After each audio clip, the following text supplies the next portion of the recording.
Hello everybody, good afternoon and welcome to That's Football. We're live for the Merseyside Watchalong. It's Liverpool against Everton, and I tell you what, the results of the last 24 hours have made this Merseyside derby even more interesting, intriguing and exciting than it normally would be, because you've got two extremes basically. You've got Liverpool, who are going for the title, and you've got Everton, who are going for relegation. And they are going for relegation. It's as simple as that. I don't actually remember. I'm sure there has been a derby that's been like this in the past. But yeah, two extremes in the city of Liverpool today, with Everton in the bottom three and Liverpool still fighting for that title. So absolutely massively intriguing. And yeah, it's this time of the season where you start to look at things, and we always knew that it was going to be favourable that Everton would stay up, but I think the sacking of the sacking of Sean Dyche has. I mean, look, I don't think they should have sacked Sean Dyche. I think it's very obvious that most people don't think they should have sacked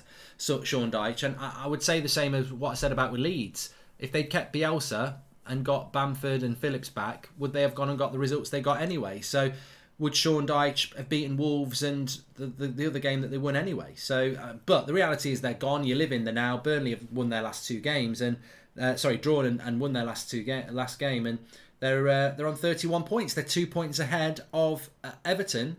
With look, they've got 7 games left to play. Everton 6 after today, to be fair, but it just. I mean, it almost pulls Leeds back into it a little bit. Some people have said a Villa and Palace involved in it. I don't really think so, but certainly I think Watford and Norwich are down. But Everton are in big trouble. And we'll go through what their remaining fixtures are, but let's go through the team news for you today. So we've got Alisson in goal, Trent Alexander-Arnold as the centre-back. No, he's not a centre-back. What am I talking about?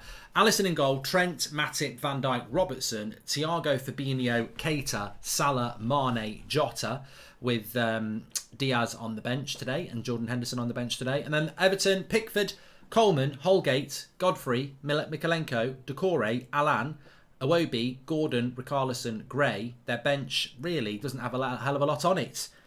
Keane, Delph, Begovic, Kenny, Branthwaite, Rondon, El Ghazi, Ali and Price. I can't see. I cannot. I mean, I watched, obviously, I've seen Liverpool play quite a lot this season. I've seen Liverpool firsthand against United a few days ago, and I just can't see anything else. I think 3-0. Thoughts on the Pulisic penalty, says Connor, 252. In relation to what? It was Jorginho who took the penalty, wasn't it? So Donny's got a bit of a groin strain, and so is Andre Gomez. I don't know what's wrong with Calvert-Lewin. I mean, he just never seems to be fit. I bloody hope United aren't looking at Calvert-Lewin. Let him go to bloody Arsenal. I do not see the... God, why anybody would want to pay 40 million for Calvert-Lewin? I just wouldn't go anywhere near him. I know I've heard that United are looking at a young Premier League striker. God, no. I don't know what anyone thinks about Calvert-Lewin, but I wouldn't spend anything on him at the moment. No, wouldn't go anywhere near him. Hi Mark, for the half time, can you predict Arsenal and Tottenham game, says PS Play? We can certainly have a chat about that. Godfrey is their best player and now he's injured. Liverpool 5-0, says Mackies. I think 3-0 Liverpool, yeah, comfortably. I think we'll see a very similar sort of outcome to what we saw on Tuesday night. But you know what? United players, whatever you want to say about Everton, they are fighting for survival. It's not life and death, but in your football career it is, because you get relegated, you don't get the bonuses that you thought. But Everton's remaining fixtures, I was just going to have a quick look at what Everton's remaining fixtures are. Let me go back to here. So yeah, they've currently got 29 points, which leaves them 2 points off Burnley with 2 games in hand, one of which is today. So basically they're going to be 2 points off Burnley with 1 game in hand, and 4 points off Leeds. Their remaining fixtures for Everton, if you're a bit panicky as an Everton fan, are as follows. Obviously, they've got Liverpool today. They're then playing Chelsea next Sunday at 2 o'clock, which might not be too bad because Chelsea got to play Thursday night. So you might be able to get something out of that. Then they've got Leicester away, Watford at home, Brentford at home, Palace at home, and Arsenal away. So I don't think they'll get anything at Arsenal because Arsenal will be going for top 4. I don't think they'll get any. Well, you know what? Maybe they're not going to go down. Watford. Maybe they'll get something at Watford. Brentford at home. Maybe Brentford will be on the beach by mid-May. Palace at home. Maybe Palace. I mean, maybe there's another 10 points for Everton there when you look at it. Chelsea at home. Leicester away. Everton at home. Sorry, Watford away. Brentford at home. Palace at home. Arsenal away. There might be 10 points for them there. But the thing is 10 points going to be enough? When you look at the table, Burnley have got what? Burnley have got 5 games to go, 31 points. And they've got Watford away, Villa at home, Tottenham away, Villa away, Newcastle at home. It's going to be close. It's going to be close, really, between Everton and Burnley. But I think that 10 points will be enough. I agree with Dan. I think that if you can get... I can see Burnley getting about 37 points. So Everton need 3 wins from their last 7 games, of which they've got Palace at home and Brentford at home and Watford away. So they've got a chance of staying up. Everton, of course they have, but they've not really been that great this season, have they? City are going to win the league. Well, let's have a quick look at the top of the table. I think that in relation to the top of the table, Liverpool just have to keep winning. We know that they will be a point behind Man City if they win today. I expect them to win, and I still think Liverpool's run-in is basically who doesn't win. I think I think Liverpool and Man City are just going to keep winning every single game, aren't they? So I can't see that. George says, what about Leeds? Do you think Leeds could get pulled into it? Leeds. Let's have a look at Leeds fixtures. I've always presumed it's Burnley and Everton. So Leeds have got Palace away tomorrow night. Then they've got Man City, which they won't win. Arsenal away, might struggle there. Chelsea at home. Brentford and Brighton. Again, I think if they can get 3 wins, maybe even 2 wins and 2 draws. So I would pull Leeds into that. I think you're right, but I think it will be between Everton and Burnley. I certainly don't think Palace or Villa are going to get pulled into it. They're one win away from staying up, Villa and Palace, and I'm sure they can get that. Are you going to play Football Manager again? I don't know. Godfrey has true transformation. No worries. The second one is by far high damaging. Okay. Newcastle to beat City and Leeds can get pulled into it, says Luke Armitage. Mark, do you think Mbappe still will go to Madrid? Says Noel. I don't know why he wouldn't go to Madrid. I am actually hoping that Mbappe does go to Madrid. I just don't think that PSG is a place for someone like Kylian Mbappe to be at. I was very disappointed when Neymar went there. I'm very disappointed that Gravenberch is going to go to Bayern Munich. I don't think they're career enders, but I also think that they're not. I just don't think PSG and Bayern Munich, in my opinion, are good moves compared to going to somewhere like Madrid or even Juventus. And people say, well, you've got more chance of winning the Champions League at PSG and Bayern Munich than you have at Juventus, but you've also got more chance of playing in a competitive league there. For me, you go to La Liga or you go to the Premier League. I don't see the point in staying at PSG, especially when he came from Monaco in the first place. He spent all his career in the French league. Like, if you want to be one of the world's best players, you've got to get out of the French league. You have. And again, I think if you want to be one of the world's best players, really you should be testing yourselves outside the Bundesliga as well. I think Lewandowski's fantastic, but I really wish we'd seen Lewandowski in the Premier League or La Liga. But it's up to them. It's down to them. It's their own choice what they do, isn't it? Where's Donny, says Ryan. He's got a bit of a groin strain. He was on the bench on Monday night, I think, against Leicester or whenever it was. But he's not fit for the bench today. So big game for Everton. Big game for Liverpool. I see a routine win. I mean, I tell you what I will say is, as a United fan, I would love to see Everton get something against Liverpool and cause them a few problems, but ultimately I don't think they will. I think Liverpool are too good, and I think that they will dispatch Everton quite comfortably. Please do subscribe, by the way, bottom right hand corner, smash a like on the video. Everyone's welcome on That's Football. Big week ahead as well. Been a big weekend. We've done Tyson Fury's fight on here this weekend. We've just done the Formula 1. We're now live for the football. And of course, Tuesday night, it's Champions League night. So we've got Man City against Real Madrid for you at 8 o'clock on Tuesday night, watch along. And on Wednesday night, we've got Liverpool against Villarreal for you as a watch along as well. So lots to get involved with. Please do subscribe, bottom right-hand corner. Hope you're doing well. United against Chelsea on Thursday night, by the way. Also some big nights in the Europa League with West Ham playing Eintracht Frankfurt. That'll be a difficult game. They knocked out Barcelona. Leipzig playing Rangers as well. And of course Leicester playing Roma in the Conference League. But yeah, good. I mean, look, you can't hide from the fact that West Ham and Wolves losing helps United's chances of finishing 6th. And I don't want to dwell on that too much, but looking at the remaining fixtures that Wolves and West Ham have got, I think they might struggle to get beyond 60 points. So if United can get 2 wins from our final 4 games, I think we'll be in the Europa League. But, you know, personally, I'd rather be in the Europa League than not. But some of our fans would rather we finished 8th. And I get it. I understand why. I suppose when you look at it, Arsenal have had a good season without being in Europe. But I just think new manager, the size of the squad that we've got, the more games the better to start figuring out who's worth it and getting them used to the way that we need to play. Because I don't think that training well means that you play well, as we've seen at United this season. Everton have got this, says Steve, and odds on Everton to get an early goal and bottle it, says Man. And can United still attract big names this summer, says Martin. Not the biggest names. You're not going to get Mbappe. You're not going to get Haaland. You're not going to get... I don't think you're going to get Declan Rice, to be honest. But I definitely predict over 3 goals being in this game. I'm going to go 3-0 to Liverpool. I've had quite a good weekend, actually. I predicted Fury would win in round 6. I predicted Verstappen would win, but that's less of a good prediction. But I'll go with a score prediction. I'll go 3-0 Liverpool here. I've watched Everton a few times this season, and I think that they are abysmal.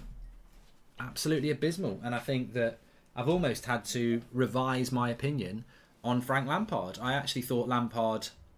I suppose I fell into the Lampard trap because I heard Lampard when he retired, and he was on like BT and Sky, I think, and he came across as really intelligent and good opinions. And then he did reasonably well at Derby. Obviously failed very quickly at Chelsea.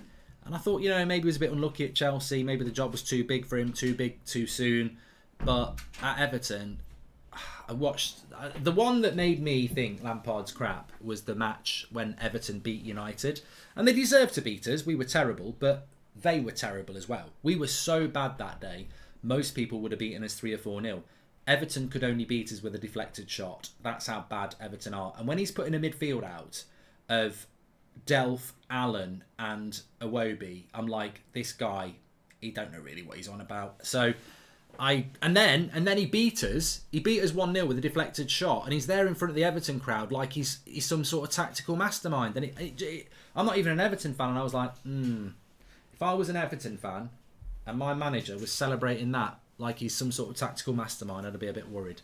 So Donny gets injured and doesn't play anyway, says Salah Ahmed. No, he's on the bench. But yeah, I'd love to be proved wrong on Lampard, but I'm not even a bloody Everton fan, and I'm worried for you. I don't want Everton to go down. I find Everton I think Everton are like Spurs, really. They're not an offensive club. They're a club that I've never really had a problem with. I don't want to see Everton going down, but you get what you deserve. I don't want to see United outside the top 6, but doesn't mean we won't be.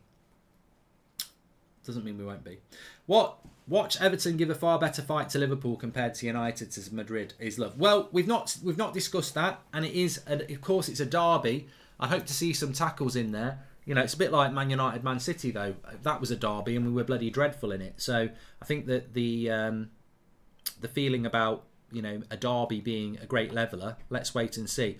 Please smash a like on the video and share the video, by the way. We are about to start this match. It is Everton against Liverpool at Anfield, and Everton will take the kick-off here with Alan, and they certainly need to... We might see an improvement from Everton. That as I said, I was talking to Ince about this, Paul Ince on the United stand. He's obviously been managing Reading. He's kept them up, and we were having a bit of a chat about what impact relegation has. And he said, well, you know, it's not just the playing staff, it's the backroom staff. Everybody's job's at risk and everybody's looking at pay cuts and everything like that. So it's amazing how players at the end of the season can suddenly start to play like it's a cup final when they realise they might be messing up their career, pay cuts, being sold, etc. So I wouldn't be surprised if we saw something different from Everton in the next few weeks, but we haven't seen it that much recently. Are Zaha and Richarlison the Premier League's most hated players, says Jack. I personally don't have any issue with Zaha, but Richarlison is a bit annoying. Never walk alone in Liverpool, Mark. You'll get mugged, says Malps. And if West Ham and Leicester win Europa and Conference League, does that impact who qualifies through the Premier League? No. No, it doesn't, Rice and Peas. It's who wins the Carabao Cup and the FA Cup that changes that. Because when you think about it, if you win the Conference League, the reward is the trophy and qualification to the Europa League. If you win the Europa League, the reward is the trophy and qualification for the Champions League. So you can't say, oh, you've won that, so now we're not going to give 6th place Europa League in England. It's already decided that the 5th and 6th place teams get Europa League football in England this year, based on who's going to win the FA Cup and who's won the Carabao Cup. But Liverpool on the attack here. That'll be a foul. Given a foul on the Everton player. There is a clock today. I've just not put it on. Thank you very much for reminding me. I'll put it on the screen. There we go. 3-0 I'm going for. Where's Donny? He's not even on the bench, as Jan. So yeah, a few people are going to ask about this. Donny van der Beek was on the bench for the last game for Everton, but he's not on the bench today because he's got a slight groin strain, so he's not fit to play today.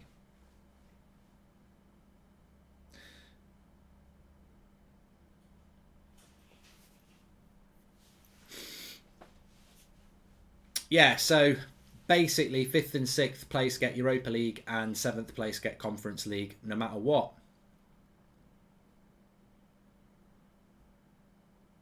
Doesn't matter if Leicester win the Conference League or West Ham win the Europa League.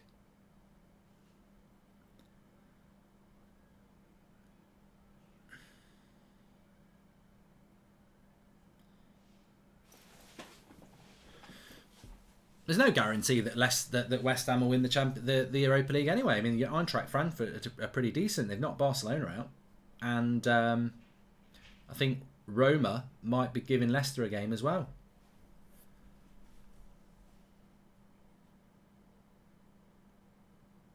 How is Iwobi starting over Dele Alli, says Marty? Mate, he's been starting over Decore and Donny. And Andre Gomez. I don't know how Iwobi starts for Everton, but, you know, welcome to the Lampard show.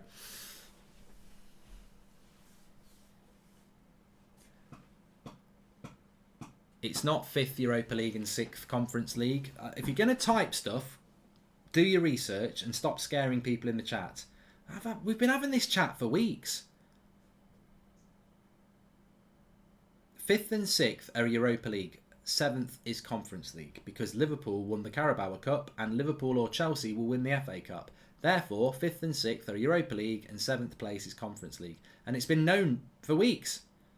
Good play by Everton here. Free kick on the edge of the box. Who's the most overrated player at each top 6 club? Says Matteo. Well, I'll let the chat get involved in that. Everton have got a free kick here, about 30 yards out. Gordon, he's been an impressive player for Everton this season. A lot of Evertonians speak highly of him. One of their rare shining lights. To be honest with you, I thought Damari Gray started the season off quite well as well. When Chelsea won their first Champions League, they finished outside the top 4 and ended up replacing Spurs, who finished 4th. So has that changed, says Rice and Peas? Yes, it has. 8th place is Conference League qualifiers. I don't think that's true, mate. I don't think that's true. I think 8th place is nothing because there's a lot of United fans wanting to finish 8th. Hope you had a nice weekend, says Maurice Moss. Thank you very much, Maurice. I hope you did as well. Free kick here for Everton. It's quite a good position. Let's see what happens with it. 5 minutes gone. Shoots into the wall from Damari Gray. And already in the first 5 minutes, I'd say Everton are more organised than United. Do I think Leeds will stay up, says Lucas? I do think Leeds will stay up. I think it's between Everton and Burnley. Not about this game, but did you see Tuchel confirm Rudiger is leaving Chelsea? Says Sack. I think Rudiger's going to Real Madrid, isn't he? I don't think he's going to go to anywhere in the Premier League. Free agent. I think it'd be. Look, I'd welcome Rudiger at Manchester United. I'm sure there's a lot of Premier League clubs that would welcome Rudiger, but I do not think he would want to disrespect his career at Chelsea. But Real Madrid makes sense. And that's a nice ball. Ooh, I think Richarlison might have been offside anyway, but it's quite a good start from Everton here. The first 5 minutes, they'll take a bit of confidence from it. Hi Mark, what do you think about Zayn Miassi in real life? I reckon he's donated more than 50k to you over the years, says Damien. I don't really know him in real life, but I haven't heard from him in ages actually. Since Arsenal have been doing well, he's a lot less because he's Arteta out, isn't he? Dan says, don't understand why some want us to be 8th. Europa is key for Erik ten Hag to implement style. No Europa will impact spending. Also give players confidence, says Dan. Yeah, I agree. I think some people just don't want to play Thursday night football, which I can understand. It's a long week when you're playing in the Europa League because you watch the Champions League games Tuesday, Wednesday, and then you have to do Thursday night, and then your team always plays on a Sunday. So it's always when your team's in the Europa League, it's a long week of football. Here's Salah on the right hand side. Good play by Mykolenko.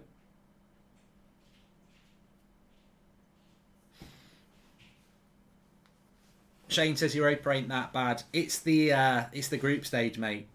It's the group stage. It's the Astanas and things like that. I mean, just saw Dele Alli on the bench there. That's an interesting aspect, isn't it, Dele Alli? I mean, he really must not be very good. Couldn't get into the Everton team under their last three managers, Mourinho, Nuno, and Conte. Comes to Everton under Lampard, can't get in either. Is Donny being benched again? An indication, Mark. He's not on the bench. He's injured, Chris. And Mark, do you prefer getting 7th Conference League or 8th? Oh, I mean that's a good question, Ali. That is a good question. I don't really want to be in the Conference League. Fabrizio has linked United with Richarlison and said we discussed him internally. Thoughts personally don't want him, says Rob L. I don't know how fresh that news is, but I wouldn't go anywhere near Richarlison. Again, I think he's an attitude player, and we've got too many attitude players. I might be completely wrong, but he just strikes me as a bit of an attitude player. And I mean, look at Everton this season. It's like he's in and out of form, isn't he?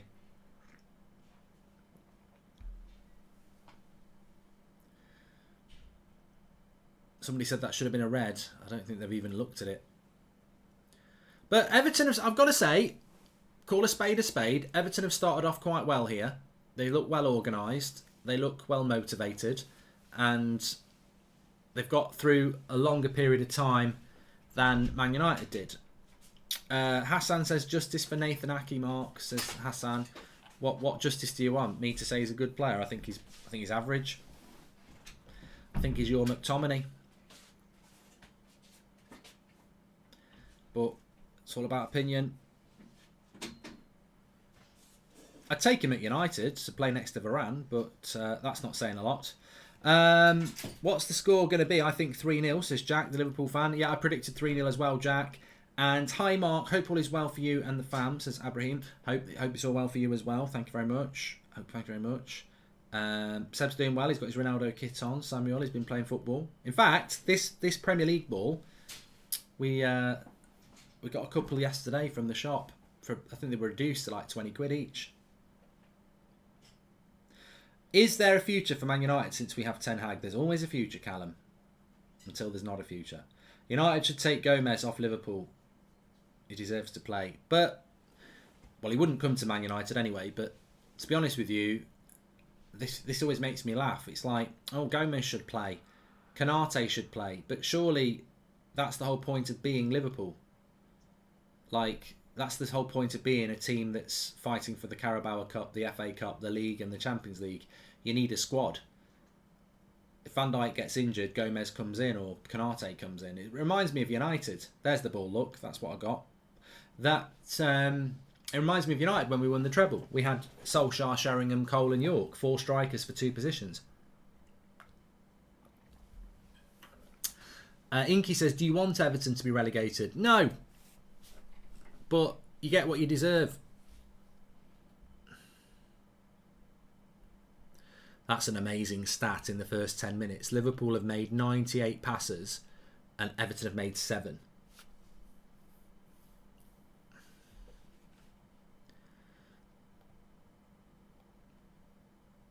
Can you post a career mode episode today, says Mikhail. I might do. It's the final. Hi Mark, how will you react if Liverpool win the quadruple? Look, I was doing the United stand this morning, Tom, and ultimately this is the worst United side I've ever known in my life. The attitude stinks. As I said on Twitter, Arsenal had the Invincibles. We've got the Unforgivables. They're absolutely shit. So that's the starting point of how disappointing they've been. I mean, it can only get worse. Liverpool winning a bloody a quadruple would just top it off. I mean, it'd just complete it, wouldn't it? Really, United are the worst they've ever been, and Liverpool win a quadruple. I mean, there's a correlation there, isn't there? I don't know anything about Paul Mitchell being United's director of football, Jordan. I don't know why people are talking about it. I've heard nothing about it. So if it's just pure speculation, I ain't got anything to say.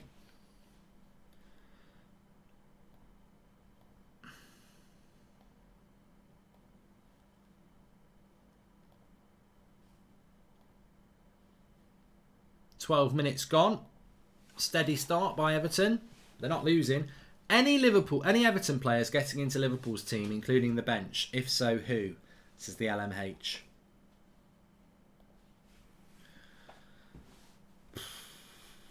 That Gordon might get on the bench.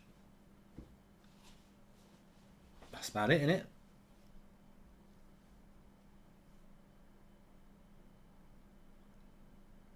How do you think Newcastle will perform in the upcoming fixtures? I'm not talking about Newcastle because yesterday, it completely shows how sensitive people are. I did a tweet yesterday. In no way was my intention of my tweet to slate Newcastle. I just said Newcastle are an experiment that you can be basically relegated at Christmas and then be mid-table comfortable by April if you've got billionaire owners. That was it. Didn't say Newcastle don't deserve billionaire owners. Didn't say anything about that. I just said Newcastle are an example of how you can be relegated at Christmas and then comfortably mid-table by April if you've got money. Oh my God. You wouldn't believe it. You wouldn't believe the amount of abuse and reactions I got to an opinion that actually was just an observation on a situation. Got nothing. I've always said I don't really care if Newcastle have got billionaire owners. Why shouldn't they have billionaire owners? City have had it. Chelsea have had it. Blackburn have had it. Why shouldn't they have it? I think anybody who moans about Newcastle having billionaire owners, it's just sour grapes because it's not like they're the first to have it. PSG have got it. But in my opinion, it just shows you that money can buy you success, which I've seen many times. Look at Chelsea, look at Man City, look at Blackburn, and look at Newcastle now. I think they would have got relegated. Without the billionaire ownership, they would have got relegated. Oh, no, they wouldn't. It was Eddie Howe. It was Eddie Howe who kept us up. Who recruited Eddie Howe? Was it the billionaires? Yeah. Everton on the attack here. Damari Gray into the box. Might get a shot off. Does quite well. Does very well. Gets blocked by Matip. You will do one next season because if they sign some more players that suit their style of play, Man United will probably become more of a team. Again, says Jack, the Liverpool fan. Thank you very much. I personally think that Newcastle have bought very, very well as well, because one thing they didn't do at Newcastle is they didn't just go and chuck money at Dele Alli and Lacazette and just spend a load of money on anything. He actually bought players that improved their system. You know, Byrne from Brighton, Wood from Newcastle, Trippier, even Targay on loan. And look, I know he's not played that much, but that Bruno Guimaraes is a fantastic player as well. So I think they bought cleverly. Which they wouldn't. They wouldn't have been able to do that. If they didn't have the billionaire owners, they wouldn't have been able to get the players they got in. Simple as that. And I don't know why Newcastle fans don't embrace it. I think that it's almost like a guilty conscience with these fans, because they're all, nobody's actually saying you don't deserve it. No one's saying you don't deserve the money. But it's like they want to pretend that they're successful because I was laughing last night looking at my phone before the boxing match, and I'm like, I've put a tweet out observing the fact that Newcastle are going to stay up because they've got billionaire owners, and I've got Newcastle fans telling me they're not staying up because of the billionaire owners, and I'm like, what's the problem with if you are? Like you're going to win the league in the next 5 years because of billionaire owners. What's your problem? So yeah, I don't know. It's like a guilty conscience. The world's become soft, Mark. Just ignore them, says Lay. Yeah, well, it's the fact that they think I'm trying to wind them up, and actually, I genuinely wasn't. I'll admit it when I was, but it's a weird reaction. Think this United team is worse than Moyes, says Aziz. Yes, I do. Because on paper, I think this United team's a good team. And what I would say as well is, in fair play to Newcastle and Man City and any other team that's had money, just because you got money doesn't mean you're going to be successful. We've spent 1.2 billion in 10 years. I don't even know what we bought, because it's certainly not worth that now. Mark, as a Newcastle fan, Eddie has done an amazing job with existing players like Joel Linton. Yeah, but that's not why you're staying up, Shell. You're staying up because you got rich owners. Embrace it.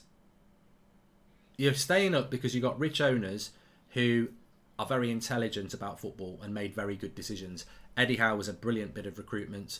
And as I said, every bit of that Bruno Guimaraes, I was looking at him 2 months before he went to Newcastle. I was on this stats thing called Y Scout, and you can chuck in a load of information about certain attributes and all sorts of things. And I was looking for a CDM, and he came up in the top 3, Bruno Guimaraes, when he was in France. And when Newcastle bought him, I was like, oh my God. They've obviously got intelligent people at that football club, because he's not an obvious one to go and get. And they bought him. So, yeah, they've got the money, but the decisions they've made have been fantastic. There is more to it than just money. The recruitment had to be right with smart purchases, otherwise you just get a United. Love the content, so on, which is exactly what I just said. But you need the money to make the right choices. I don't know why Newcastle fans have got a guilty conscience about it. Like, you're staying up because of the money. And the money has been spent really well with intelligent people. What's wrong with that? Man City have done it. Chelsea have done it. Blackburn did it.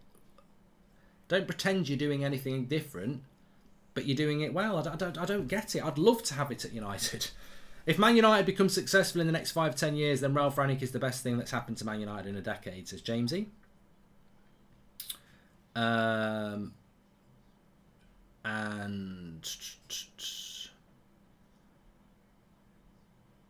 yeah, sorry, that was the last one to catch up with. Thank you very much, everyone who's tuning in. Please do subscribe. Bottom right-hand corner, everyone's welcome. Everton doing well here. We're nearly 20 minutes in and it's still 0-0. And to be honest with you, I don't know what Liverpool fans think, but they're not actually doing that much at the moment. Very equal game. If we didn't get Ten Hag, would Dyche cut it, says Panini. Deal or no deal. 6th next year, but exciting football with genuine progression of players, says Brad. I think we need to be doing better than 6th place next year, Brad. I'm not going to sit here and say in a year's time I'll be happy with 6th. No.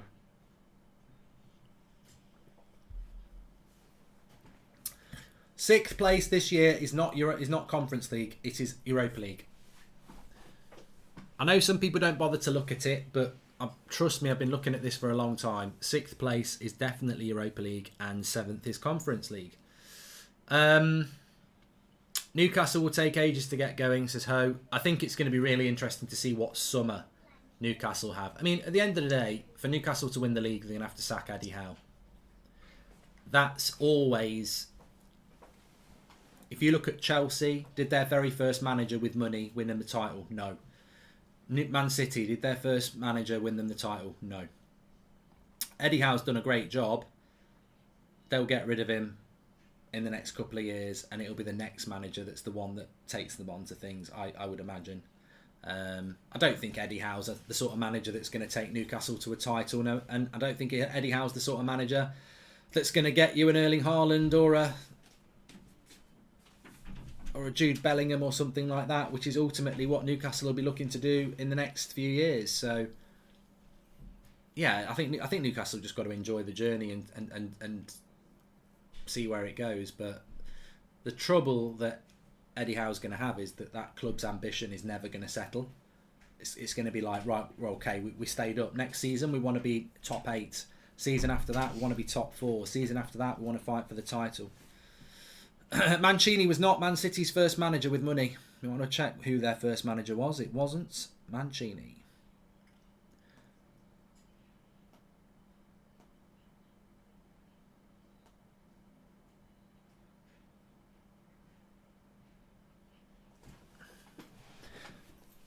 Pochettino will go to Newcastle. I don't think he will. Yeah, it was Mark Hughes at Man City, wasn't it? And they sacked him after a win.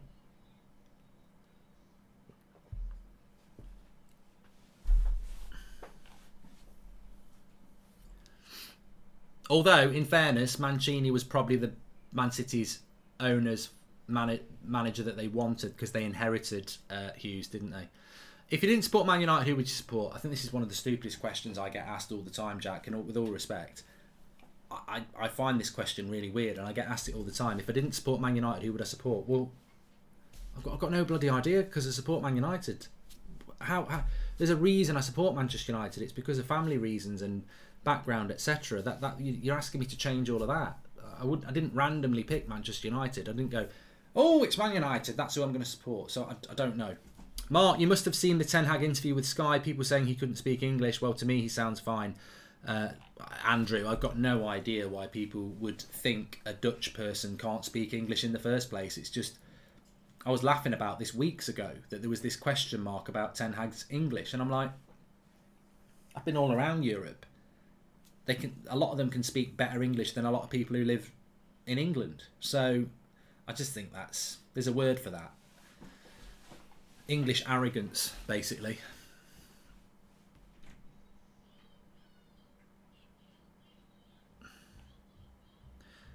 Man United were not good when I started supporting them. As I keep getting told time and time again, I'm in my 60s. So, yeah, Man United were not good when I started supporting them. In fact, when I started supporting us, we didn't win a trophy for about 4 years. So, 85% possession, Callum, any trophy.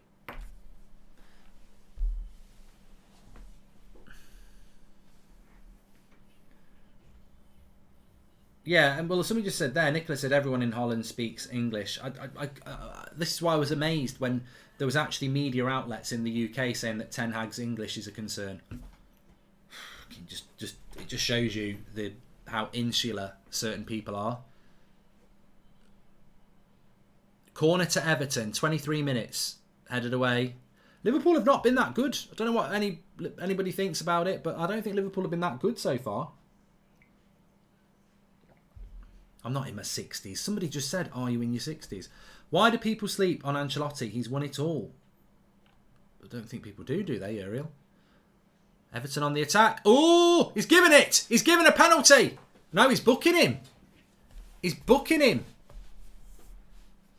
He's booking him. Or is he? I don't know. What's happened? I don't know. Is it a penalty or is he booking him for a dive?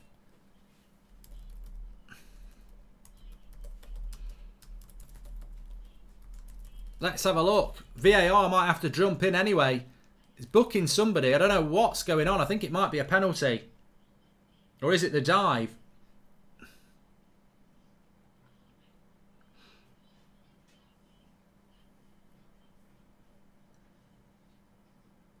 No, I think he's booking him for a dive. Let's have a look. Gordon, Robertson.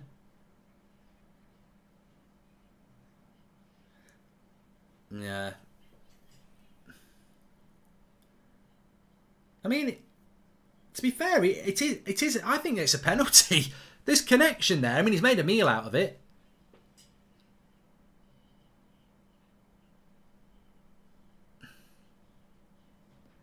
I thought he touched him. I don't know. He definitely makes a meal of it, but I don't know. Lots of people saying it's a dive. It's a clear dive of the year. I thought Keita left his foot in and he went over it, but VAR obviously agrees with the chat. So there you go, I'm in the minority. He has got a bit of a reputation as a diver anyway. Anyway, there's no complaints from him, so he clearly did dive. Hoping that Rangnick won't mince his words when giving his assessment of the team to Ten Hag in Germany. He needs to know these players are shit, says Julian. Well, Liverpool need to up their game a little bit here because they haven't actually started off that well. But a booking for Gordon there. Referee was right on the spot, to be fair. Well, this is my issue here. Joseph says there was contact, but he overreacted. Well, that's the modern rule now, isn't it? They don't. You used to get a penalty for any sort of contact, but now they actually do look at it and go, "Did you make a meal of it?" Basically, which he did. But I've seen him given, Kieran, definitely, yeah. I think if he hadn't gone down, because he went down grabbing hold of his shin like he'd been shot.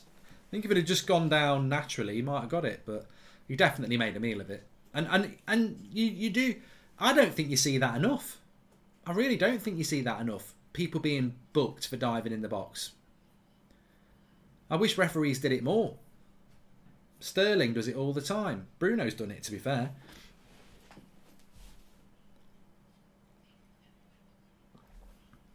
Oh, don't talk to me about that red card for West Ham today. I don't understand it. Don't understand it. Jamie Jackson has already started his agenda against Erik Ten Hag by comparing Erik Ten Hag English to Poch. The media are still shaken by his appointment. I think, you know what, Dan? There's a word for it, and I don't really want to start talking about it, but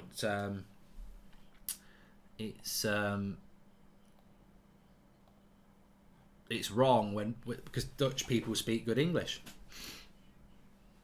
Yeah, I didn't understand the Dawson. I don't know whether you saw it today. Lukaku gets away from Dawson, who pulls him back, gets a red card, and they get a penalty. And I was like, is that not double jeopardy then? And then somebody said, but it's because it deprived Chelsea of a goal-scoring opportunity. And I was like, yeah, but it was Lukaku one-on-one. It's not a goal-scoring opportunity. It's a goal-kick opportunity. But no, on a serious note, I thought he started pulling him outside the box as well. So, therefore, I was like, well, if he's pulled him back outside the box, that should be a red card because you don't get the penalty.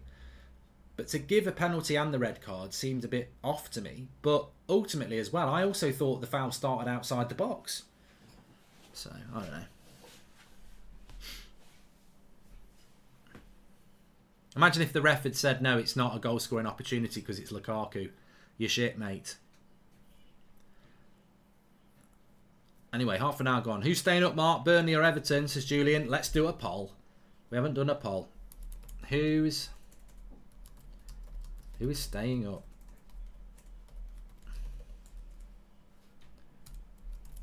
Everton. Burnley. You answer it.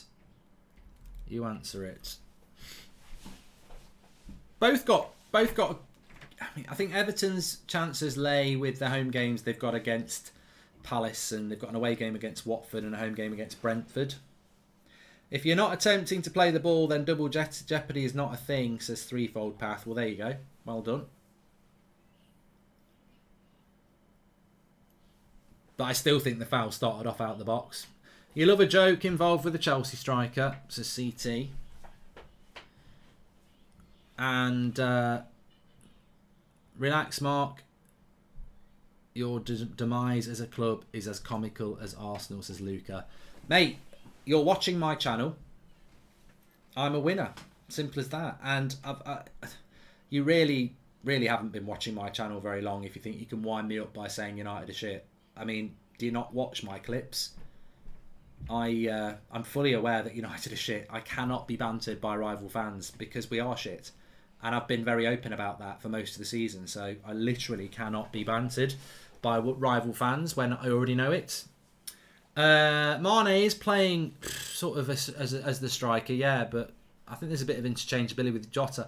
This is where Liverpool might have their best chance, actually, because it's a corner. They've not been very good. Cross comes in, and it's cleared away, and Thiago will get hold of it. But Liverpool haven't really got going yet. I predict Leeds are going to go down, says Lay.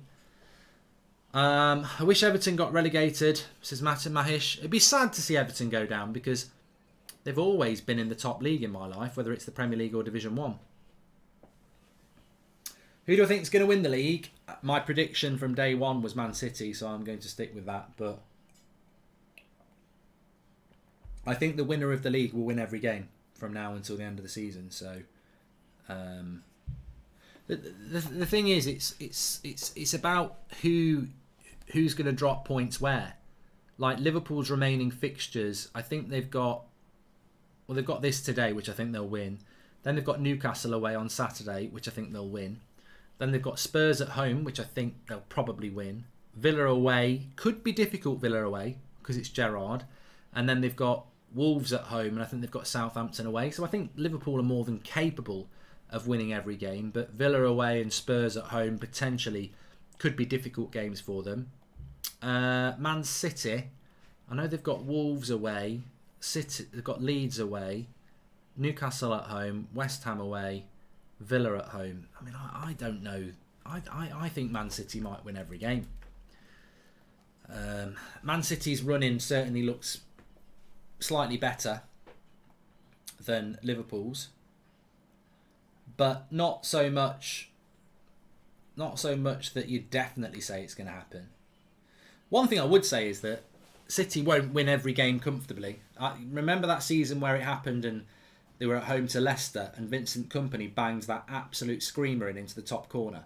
There'll be a game like that for Man City where it's tough. Legend Mark, I have faith United will be great again, says Joe R. Thanks for the super chats, by the way. You can do that through the $. Half an hour gone here, still 0-0. Liverpool have dominated possession, but they've not really created much.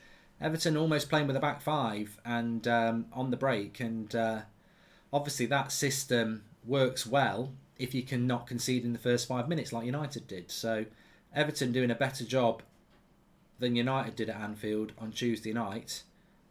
And they've not created many chances so far. Liverpool. Who's going to get top four, says Josh. I'm swaying back towards Arsenal again now because that result for Arsenal yesterday, they did deserve it, but United should have got a point. If it wasn't for Telles and Bruno, I think we would have got a point out of that game. So Arsenal picking up wins against Chelsea and United, that's a big 6 points against two clubs that you'd look at it and go, ooh, we might not be expecting 6 points there. So then they've got West Ham next Sunday, who will definitely put out their reserves because obviously there'll be a sandwich between a Europa League semi-final. So I think they'll beat West Ham. So I think Arsenal might end up getting it simply because they're accumulating the wins, whereas Spurs I think are going to have to beat them in the North London derby as well. I like Klopp more than Pep due to the way he plays, says Luke Macy. I mean, again, let's just have a look at the run-ins of those two clubs. So Arsenal, as I said, they've got to play West Ham next. Oh, hold on a minute. Lovely ball into Decore. He's onside. He's never going to score from there. And he doesn't. He shoots wide. So Arsenal have got West Ham away next weekend. They've got Leeds at home. Then they've got the Tottenham game. Then they've got Newcastle away. Everton at home. So that's not a bad run-in for Arsenal. They might struggle. They might struggle against Newcastle, to be fair. Newcastle have played quite well recently. West Ham would be a difficult game, but I think because West Ham are going to make changes, I think Arsenal might be able to get at least a point there. Spurs, I can't see Spurs winning all their games. Yeah, I mean Spurs, I think Spurs have got the tougher running. They've got Leicester at home, they've got Liverpool away, then they've got Arsenal, then they've got Burnley, then they've got Norwich. So that Liverpool game is the one, really, that's going to probably be pivotal. But we will see.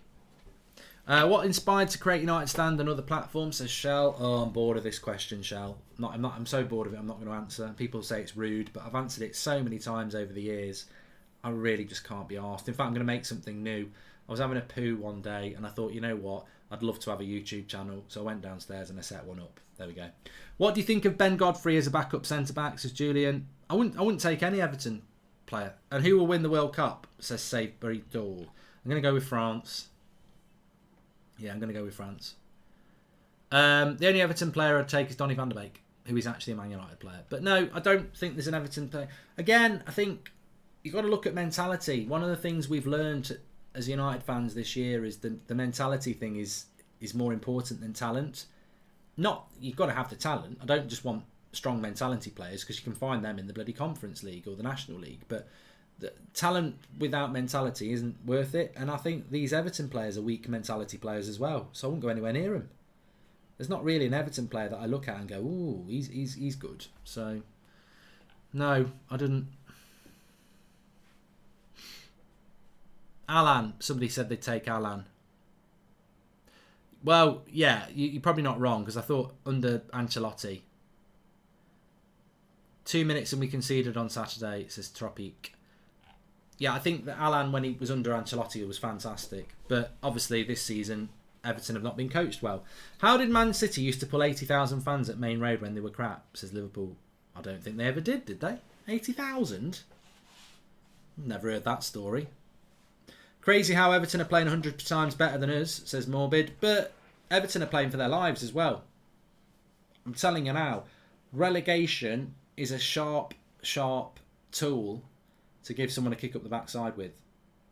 When that relegation, that Burnley result will have... I mean, you think about it. Leicester... Sorry, Everton beat Leicester, didn't they?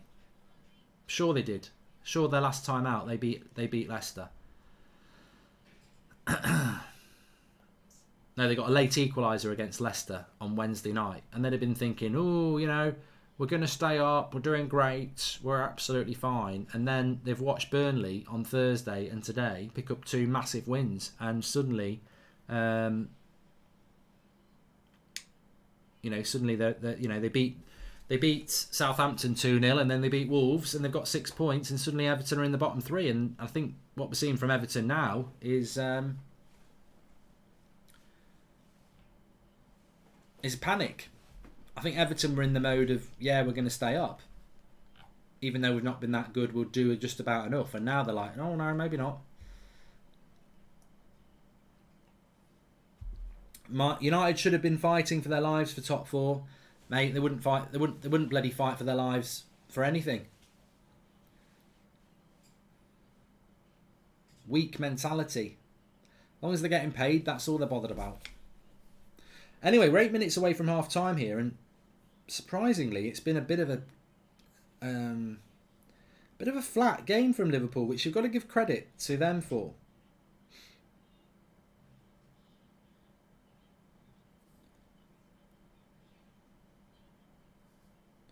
Got to give credit to Everton for the way they've set up. Here's Liverpool with a bit of possession, and look how many players. 11 players behind the ball for Everton. They're just closing the gaps. But I tell you what Everton are doing. They're a little bit like Atletico Madrid. They do that triangle defence, a flat back 5, and then they just move it. So they're funneling Liverpool down the flanks. Mane headed away. And it's... there it is. Ollie's 10 times better than Lampard. Just different shades of shit, really, Shane. And who's on the fan forum, Mark? I'm on it, Lloyd. I think it's me, Ricky, Kev, and I'm tempted to say it's Adam tonight. So good show. Looking about it. We're going to be talking about the problem with Bruno. That's going to be a topic because I think Ricky deserves a bit of credit on that one. So we'll give him his moments at the start of the show. Last 15 games, Newcastle are 3rd in the form table. He's done a great job. Newcastle have done a great job. There's no doubt about it. Ricky's going to have no mercy, says Alpha Gaming. I know, he's going to be like Cobra Kai. Mercies for the week. Finish him. End the poll, Mark, says Red Army. Yeah, if you want a new poll, let me know. So who's staying up? 59% say Burnley, 41% say Everton. To be fair, if Everton play like this the next few weeks, they might be all right. Where do you think Rudiger's going to go, says Anonymous Unknown? Madrid. Cross coming in here, and it's going to be a corner. Corner to Everton. No, corner to Liverpool. Corner to Liverpool.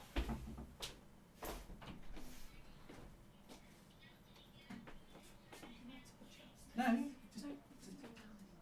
right. Can't put his headphones on. fine if it doesn't. I was going to be really upset if they'd scored then. I would have missed it. Yeah, it's 4.5 weeks now. If you know, you know. Have you watched The Northman? Also, Leeds fixtures are disgusting, says Lay. The Northman's fantastic, isn't it? Sadly, it's not had loads of... it's not done that well at the box office, but I would recommend going to watch The Northman. It's fantastic. Hope you've had a good Sunday, pal. Thanks for all the content, says Logan. It's been a tiring weekend. Obviously, United zapped me yesterday. I've got to put my hands up as a United fan and say, so many times this season, you watch them, you want them to win, but you don't feel engaged with them because they're a bunch of prats, basically. But yesterday, I actually felt part of it. I actually thought they were up for it. I was engaged with it. And then they bloody lose. So that was quite sapping. Then, obviously, we had the Fury fight last night, which was good. And then I've just done the Formula 1 and then this. So quite a bit. And then round it off with the forum at 8 o'clock on the United stand. It's going to be a big show at 8 o'clock, actually. Even if you're not a United fan, I think you'll enjoy it. But thanks for that, Logan. I've done that as well. Thanks for the super chats, by the way. Please do subscribe. Bottom right hand corner. Get involved with the channel. We just got a head injury to Richarlison here.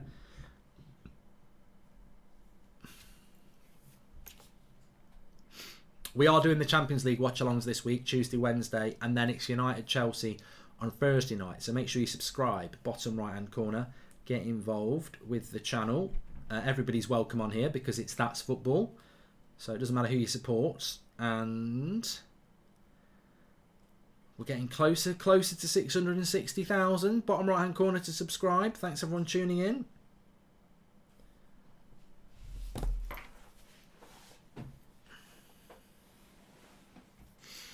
Marcus thinks that Everton could scrap a draw. At the moment, they're halfway there. They're Bon Jovi.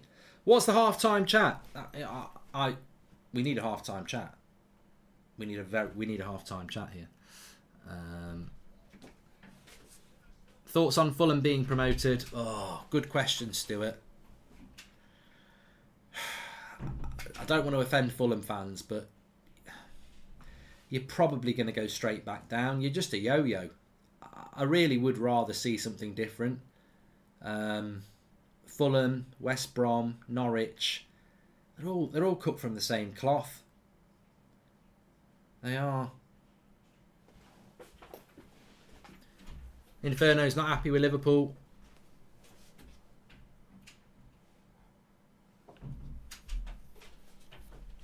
I quite like that. Somebody said, can you predict the points from the next few games for the race for top four and relegation? We could do that. Watch all your live streams this weekend. Been very exciting. Great content as always, says Logan. Thank you very much for tuning in. Fantastic community that we've got. Very fortunate that whether it's United stand or on here or the Twitch community, we've got a good community going on. Salah's just had a shot there. It's way over. I don't know why it's even a replay. Opinions on Brentford. Well, they've shut me up, Liam's crazy. I had a bet with Paul Ince that they'd go down, and he said they'd go up, and I thought for a while it was going to happen, but I think that Ericsson signing has just galvanised them. Mark, are we mathematically out of the top four race? Yes. United aren't in the top four race. You don't lose to Liverpool and Arsenal and expect to be in the top four race. West Ham versus Rangers, Europa League final, says Anonymous. I'll be very surprised if Rangers beat Leipzig. Very surprised. They're a good side, Leipzig. I think that'll be. I think Rangers have done fantastic to get to the semi-final. If they beat Leipzig, I'll be very surprised. But let's see what they can do. Are Chelsea going to stay top three? I haven't looked at the table, but I think they will. Birmingham City belong in the Premier League, says Alex G. Please don't leave, Mark, says Steve. And most overrated player at each Premier League club. I'd have to be driven by you there.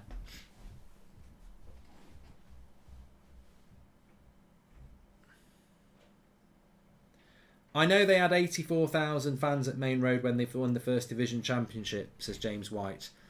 I don't think Main Road would hold 85,000 people. What year was that? 1901. Smooler says Gary versus Goldie, who has better football takes? Oh, everyone will go Gary. Oh, oh, oh, oh, what's going on here? Yellow card. School kicking off a little bit at the Anfield here. What's going on? Bit of. Oh. Mane pushing Alan. Come on, let's have a look. Handbags. Mane's just pushed somebody else in the face twice. It really should be getting. He really should be getting something for that. You can't just push people in the face. I've seen red cards for that. Would you take Ericsson at United? Says Yanni. Well, I've just seen Mane push 2 people in the face with his hands. Now, I don't think you should get a red card for that, but...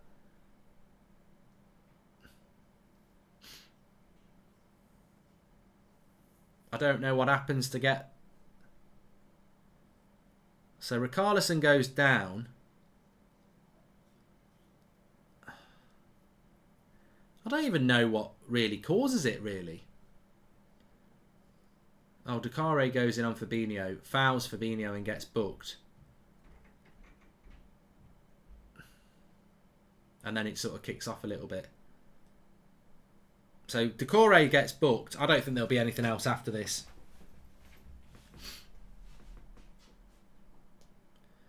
And I think Mane's going to get booked as well.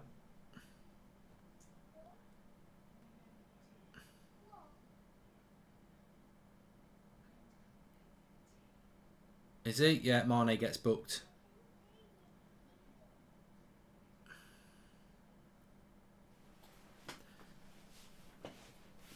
About right. Opinions on the film Goodfellas. I've not watched it for years, Jasper, but it's considered to be a classic. So they've calmed it down a little bit here. Oh, Mane pushes him in the face. He actually does it twice because I didn't see the one on Alan. He didn't. Well, they haven't even shown it. He actually pushes 2 players in the face then because he's pushed Alan in the face and he pushed another lad in the face as well. A bit lucky there, Mane. I don't want Richarlison anywhere near United.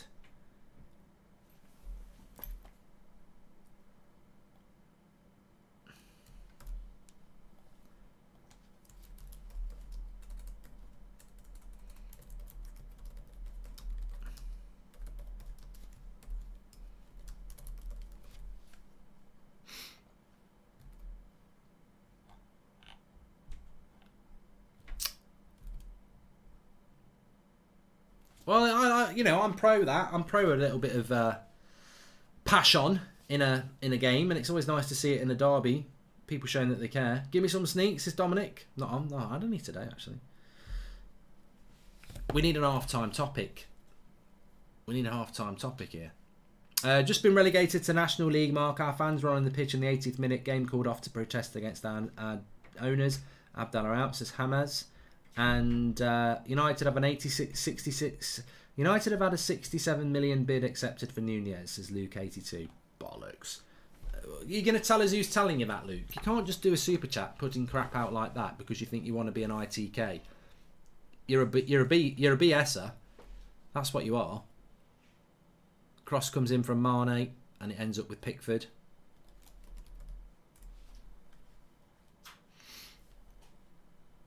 Yeah, we need a half-time topic here.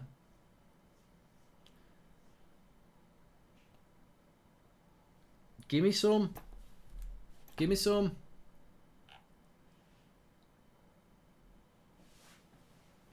Relegation combined 11. No, not doing that, Dexter.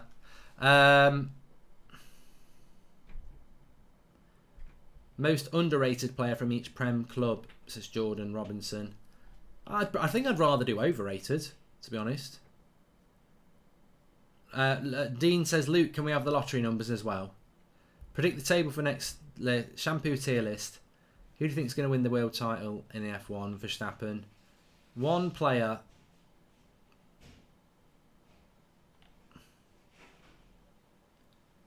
We could do one player every club should sign. Do you think Bruno's form will be better with Ten Hag? Says Callum Munty. Well, yeah. it's not about form, it's about the willingness to perform, isn't it? It's about the willingness to try. So yeah, Champions League combined 11. We've done that already. Amar, best grounds in the league. Northern 11. Says Dylan Howarth. Just be Man City and Liverpool players. Do you think Jesus would fit at Arsenal? Says Jasper Young.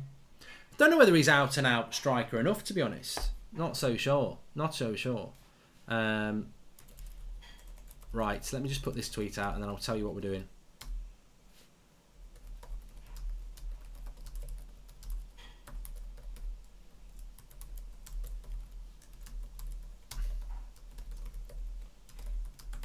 This is going to be a fun one, actually. Looking forward to this one. So we're going to do most overrated player at every Premier League club. I think it's the perfect time of the season to do it because we're hitting the end of the season now. So we've got virtually a whole season of evidence to base this upon. I'm going to be very much dependent on the chat here. I'm not going to really do it off my opinion. Appreciate the content, Mark. Mental that they got rid of Fan Zone, but now we just have Neville and Carragher bias every match. It's unbearable, says JB. I tell you what I would love to do. I'm sure all of you would love to do this, and there's nothing unique about this.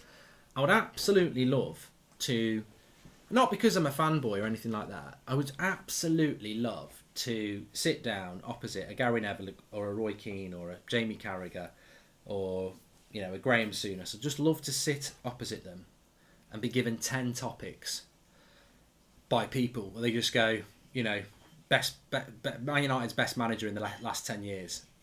Gary Neville. Sunshine, Gary Neville, it's Ollie. No, you're wrong. I'd just love to have that sort of sit down, a couple of pints in front of us in a chat on camera. It'd be great. But I don't think they'd ever do it, really. You get the sense they would never do it because even when they do that overlap and they take questions from the crowd, it's like, I bet those questions are vetted. Erzen, thank you very much for being a subscriber for a chat. Right, let's go with the most overrated player at every Premier League club in our half-time chat here because it's 0-0 at half-time. There's not a lot to discuss in a very interesting game. I think we're in for a very interesting 45 minutes. Everton would love a point. Liverpool desperately need to win. I don't think Liverpool are showing enough ambition to win this game at the moment, so I think we're in for a very interesting second half. Right, overrated 11, said somebody there. Hard to do an overrated 11 if you don't do overrated player at every Premier League club. So let's start at Manchester City. Who's the most overrated player at Manchester City? Well, obviously I think people would say Jack Grealish because he cost £100 million. All I would say is if you took 10 off... So if you said that Kyle Walker's pace is 96... If you took 10 off it and put it down to 86, how good of a right back would he be without pace? Does it make him overrated? Well, no, pace is an attribute. But I just wanted to offer it up there that he is good because he's fast. I don't think there's anything else to his game that makes me think, I don't think his passing's good, I don't think his crossing's good, I don't think his tackling's good. I just think he's super fast. But I think overrated doesn't mean you're crap. You could be overrated because people think you're really good when you're just average or you're just good instead of excellent. So I think overrated's an interesting thing to do. I think that it's hard at Man City because they're so good. Some people are saying Grealish, some people are saying Sterling. I think if I go with the chat, people would say Grealish. Nathan Ake's not overrated because he's not rated. Foden's a bit overrated. I mean, that's the sort of thing that I think is, Foden could be overrated because people say he's world class. Is he world class? So, but I think I'd have to go with the chat and say Grealish is overrated. At that level, I just don't think he's up to it. But it's only season 1. Will you ever watch David Beckham's Inter Miami in the MLS, or will you ever watch the MLS? I can't say I never will, but I haven't. So yeah, I think I probably would go with Grealish as being overrated, based on the transfer fee. I think it was extortionate. Liverpool, who's the most overrated player at Liverpool? Without looking at the chats, have they got a player that I think's overrated? I think Keita is a bit overrated. I think Liverpool fans love Keita, and I think he's quite. I wouldn't say he's average, but I think he's a bit overrated. I think Matip is underrated. I think people like Jordan Henderson are underrated. You couldn't say that the fullbacks or Van Dijk are overrated. Thiago's a good player. I mean, Mane and Salah aren't really overrated. Yeah, I think if I had to go for someone, I'd probably say Keita, personally. Keita dominated your midfield, Mark. Oh my God! Like, who asked for an idiot to chat? I mean, Romu dominated our midfield. Norwich's midfield, I don't even know their name, dominated our midfield. It doesn't mean you're a good player if you dominate Man United's midfield. And also, please read the instructions before commentating. People think overrated means you're crap. You might think that Messi's overrated, that people have said, he's better than he actually is. Doesn't mean you're not a good player. Overrated just means that a good player people might think is world class, or an average player people might think is good. So, a few people saying Trent. It's harder to do overrated players at clubs that are so good. I agree, but I'd say Keita. Bruno doesn't play for Liverpool. We'll come to him.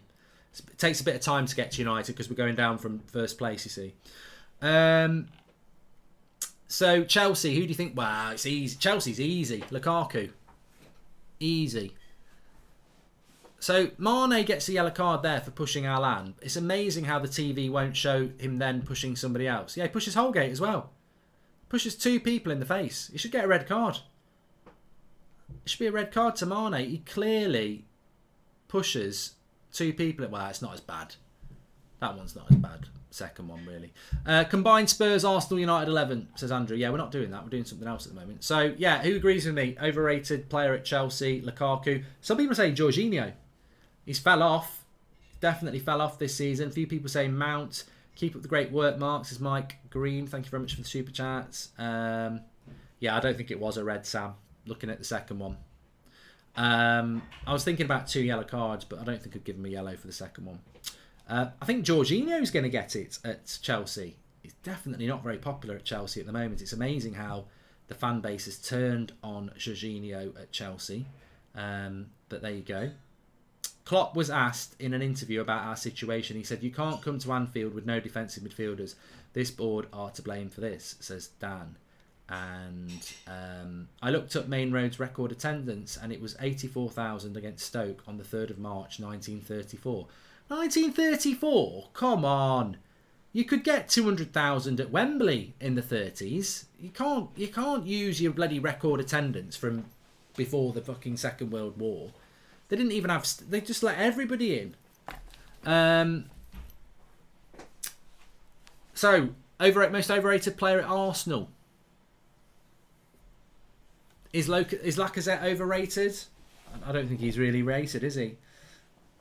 I'm just going to go off the chat now. Smith Rowe's overrated, says Ellis. Pepe, he's not rated. I think some people are struggling with the brief here. Overrated doesn't mean the shit, it just means you're overrated. And like Josh says, Lacazette's not really ever been rated. Ben White, he's a good one. Is Ben White a little bit overrated? I would agree on that one, because if you ask me, I think Gabriel's really good, and I think Ben White's steady. But I think Ben White gets thrown into the same conversation as Gabriel, and I think Gabriel's on a different level to Ben White. I do think he's good. Bit overrated. Ramsdale? Oh, mate, you know what? One thing that really, really winds me up about Ramsdale, right? I think he's had a great season for Arsenal, and he made some big saves yesterday. But people talk about David De Gea's distribution. Ramsdale's distribution is bloody awful. Like, even though I wanted us to win... Every time the ball went to him, I was going like that. It's like, ooh, his distribution is not great. It's not breaking news about Timber, Damien.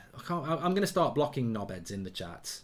We've already had United have put an offer in for Nunez. This is not your chat for your knobhead made-up stories about who you've bought, who you're buying.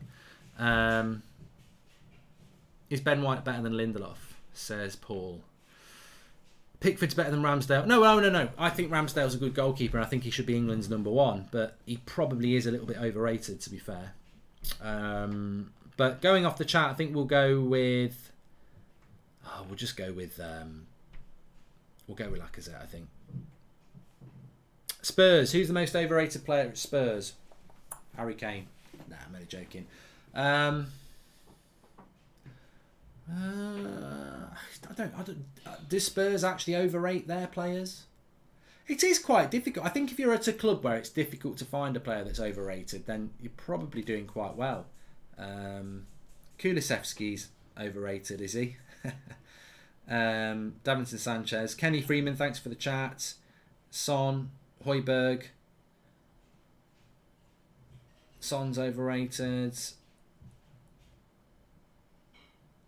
Lloris. Lloris is definitely. I'd go with Lloris. Yeah, I think Lloris is a good shot. I don't think he's a bad goalkeeper, but I definitely think he's overrated. I've never felt that he was a world-class goalkeeper. I think he's always got a mistake in him. The amount of goals where I've needed Spurs to win and he's messed it up. John's done something with his pot noodle. Dyer, says Thomas. No, it's not a bad shout. Which leads us on to Manchester United, and really it's a bit like a lucky dip. There's probably not a name you can say that would be wrong with United for overrated. I mean, this season is who's not overrated. I mean, yeah, Bruno, Mcguire, Wan-Bissaka, Shaw, Rashford, Lingard, Cavani. I mean, Fred and McTominay don't get rated, so you can't overrate them. But yeah, it's just a massive list at Manchester United. A lot of people in the chat are saying Bruno or it's got to be Rashford. I think to be fair, it's because in fairness to people like Mcguire and Wan-Bissaka, people just say they're not worth 50 and 80 million. I think with Bruno and Rashford, they get a lot of, or have had a lot of publicity for being top level players. So you'd have to say this season they're overrated, I suppose. So yeah, Rashford or Bruno would be a fair shout, to be honest with you. West Ham? Who's overrated at West Ham?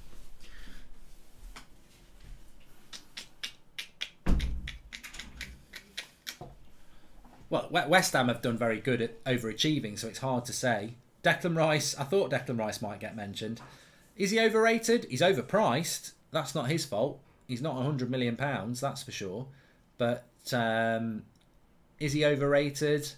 Well, I think Declan Rice is a good example of why this has been quite a decent half-time chat, because there's no doubt that Declan Rice is a very good player, but some people talk about him like he's world-class, like he's on that level with Kimmich and people like that, and Casemiro, and he's not yet. So he probably is a little bit overrated, to be fair, in the sense that some people think he's better than he actually is. He is fantastic.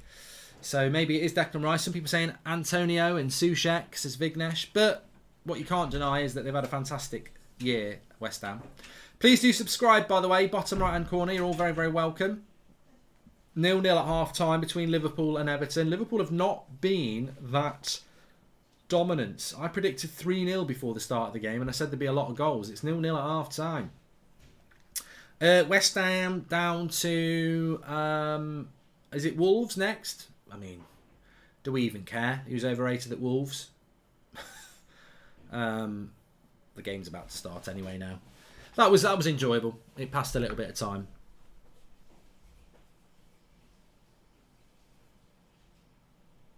Jimenez is... I don't think Jimenez was fantastic, and I feel bad to say he's overrated because I think post-injury he's just not the player he was, isn't he? So... Cody's probably overrated at Wolves. I don't actually think he's that good. The fact that he gets picked for England all the time as well, I might be a bit controversial here, but I personally just don't think he's that good. Anyway, we're coming out for the second half here. It's about to start. It was a bit fiery at the end of the half with Mane getting booked and Decore getting booked. But I've been impressed with the way Everton have approached this game. It's not rocket science. I'm not going to give Lampard a load of credit. I think it's harder to win games than it is to park the bus. And Solskjaer was definitely somebody that,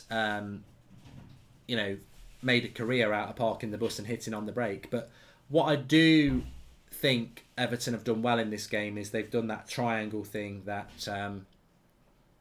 that Simeone does quite well, which is basically your base of your triangle is your back five, and then you just move through your midfield to one point of the attack.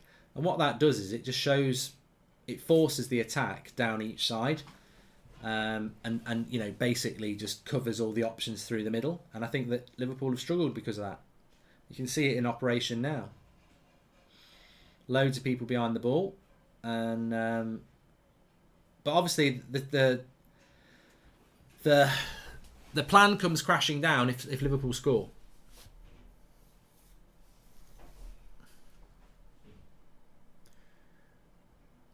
So 45 minutes to go, 0-0 at Anfield. Obviously, Liverpool have got to find a way of winning. In fairness, Main Road has had 30,000 fans in Tier 2. Yeah, but again, Man City have got fans, but somebody came in and said they had 80,000 fans, which I was like, how have they managed to do that? And it was in the 30s, the 1930s, nearly 100 years ago.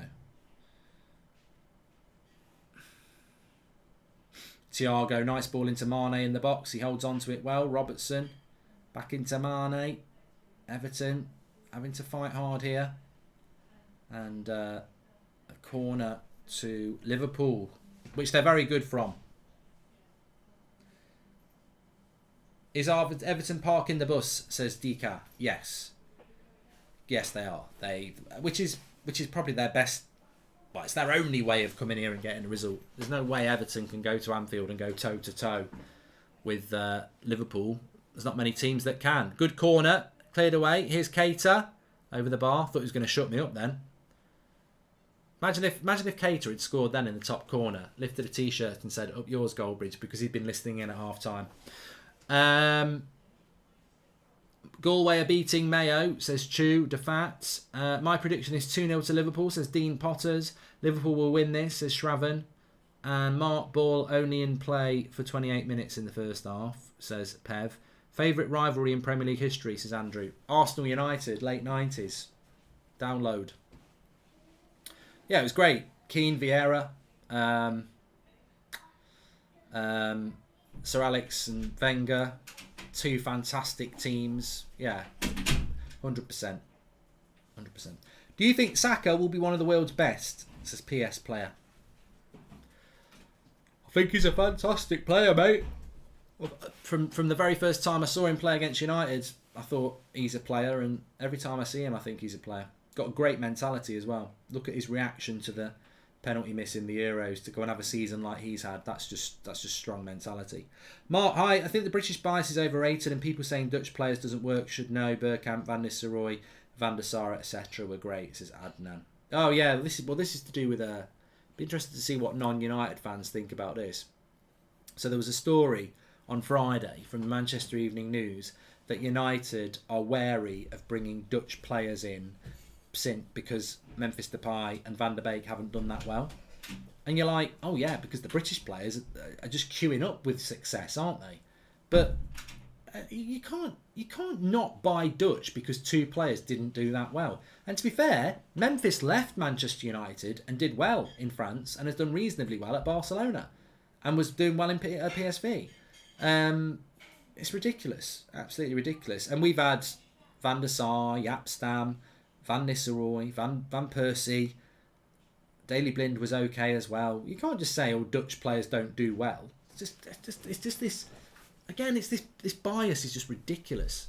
Actually, tell me, United purchasing English players hasn't done great. It's stereotypical, Carl. Yeah. Anyway, Everton have got thrown here. Jose or Wenger off trophies and brand of play, says Jasper. Well, I think Mourinho's CV is better than Wenger's, isn't it? Because he's won the Champions League more than once. Style of football, Wenger. But what do you want? Do you want style of football or do you want trophies? Arsenal should have won a Champions League under Wenger. I know they lost that final, but I think that's probably one of the big regrets of Wenger's career is that one of those Arsenal teams should have... one of those Arsenal teams of Wenger's should have won a Champions League. They were good enough to do it, to be fair.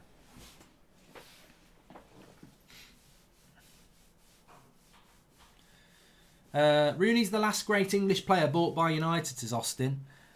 Oh, Iwobi's in down the left here. It's a 2v2. He's up against Matip. This is going to only end one way. Matip will tackle him. Told you. 100%. I'd have put my mortgage on that. Iwobi running at Matip. There's absolutely no way he's going to put Matip on the arse and put it in the top corner. Liverpool on the attack now. Well, we bought Carrick after Rooney. Carrick was a very good player.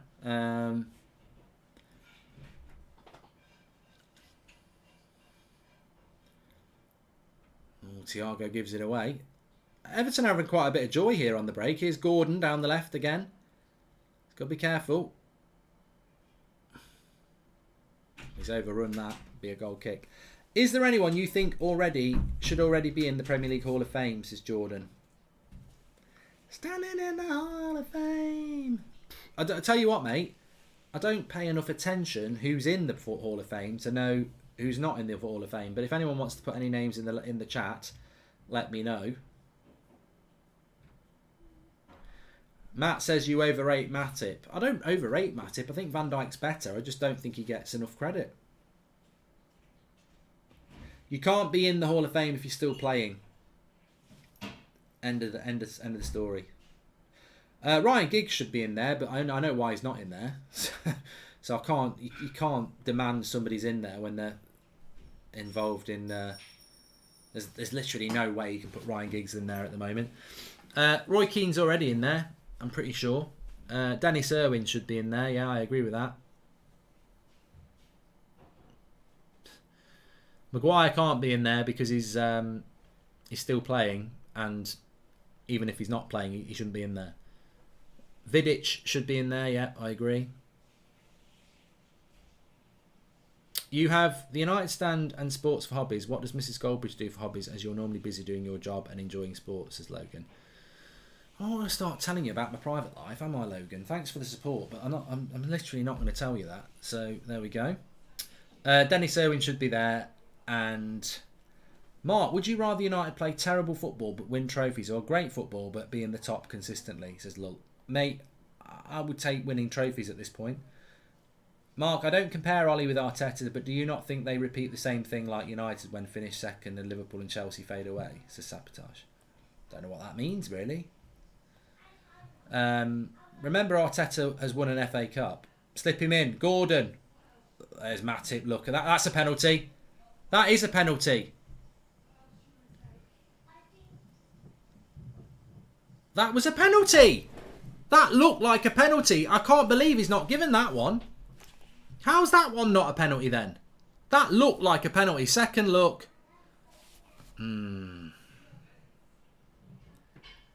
Well, he's either got to get that. The ref is rubbish. This ref is crap. Really crap. It's either a penalty or a second yellow.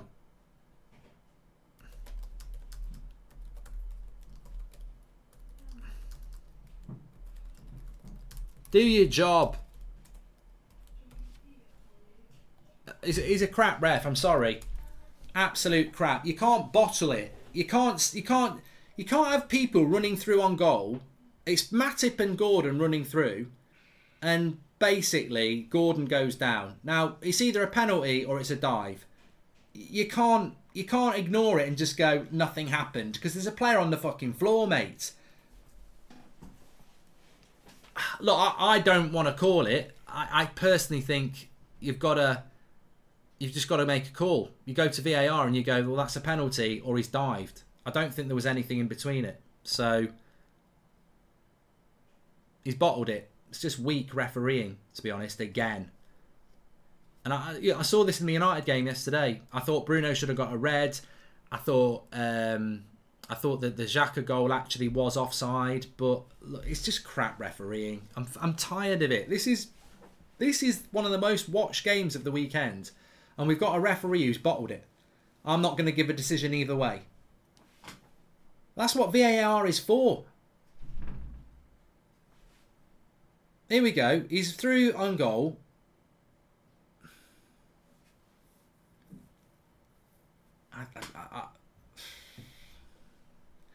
Make your own mind up. Make your own mind up. But that's surely what VAR is for, isn't it? To check it. Gordon's in here. And he shoots wide. Hold on, Derek. Hold on, Derek. I've got Derek saying behave, Mark. What did I say? I said the referee's got to make a decision. He either gives a second yellow card for a dive or he gives a penalty, because something's gone on there that wasn't natural. You don't go down like that. So he's either been fouled or he's dived again. I'm not saying Liverpool should get a penalty. I'm not saying Everton should get a penalty, and I'm not saying he should get sent off. What I'm saying is, as a referee, as a customer of this sport, you don't just ignore something like that and go play on. Like, it wasn't a play on incident. Something happened. Go to VAR, have a look at it, and if he's dived, you send him off. Simple as that. If it's a foul, you give a penalty. But you can't. For me, you can't just say, "Oh, play on. It was a shoulder barge." Bullshit. That doesn't look like that at all. He's either overplayed it and he's dived again, or he's been pushed to the ground. You've got to look at it. I'm just fed up with this level of refereeing. There seems to be a level of refereeing in the Premier League where it's almost like that's too difficult to deal with. Play on. We saw it yesterday. That Bruno incident. Oh, I don't really want to send him off, so we'll just play on. It's like, fucking look at it. Make a decision on it. If you're going to have VAR, use it. And again, it's like not used properly. Make a decision. Well, Danny says he just went down too easy. Well, that's a dive then, Danny. That's a second yellow card. It's a dive. Simple as that. I'll tell you what, and there's an opportunity there as well, because if he does send him off, we won't see so much diving. He's causing him all sorts of problems, though, Gordon. Oh, he's going to get booked there. Trent. Yellow card. Takes Gordon down. Someone says, do you want to do a poll?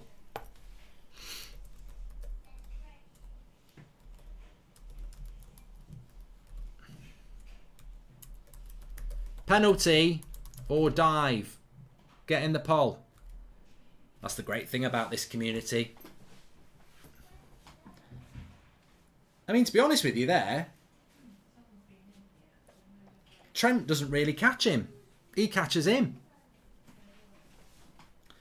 Second yellow card of the season for Trent. Liverpool getting a bit frustrated here. I mean, Gordon's probably Everton's man of the match. Got to be fair to, I've had a few Everton fans say to me this Gordon's a really good player. I haven't really watched a lot of Everton this season. Oh, free header for Iwobi. Crap. I can see why Everton fans like him. He's got something about him. Bit of shithousery as well, which is always good. He's got that Rudiger sort of Herrera thing.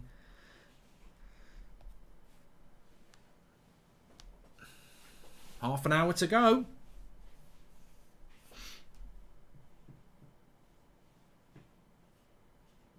Please do subscribe, by the way, bottom right-hand corner. We're only 300 away from 658,000. Thanks everyone for tuning in. Remember, we've got the Champions League watch-alongs on Tuesday and Wednesday night as well. Gordon is putting Rashford to shame with his efforts, says the Stone Roses. Oh! Here it is! Oh, blocked. Corner for Liverpool.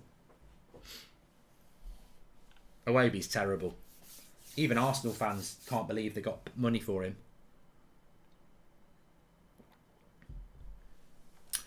I don't know whether this is a fair reflection, but 68% say it should have been a penalty. 32% said it should have been a dive. Probably going to get a lot of people that aren't going to answer that fairly because they want Liverpool to lose. But I just think it should have gone to VAR. I think the referee should have looked at it. I think it's just weak refereeing, really.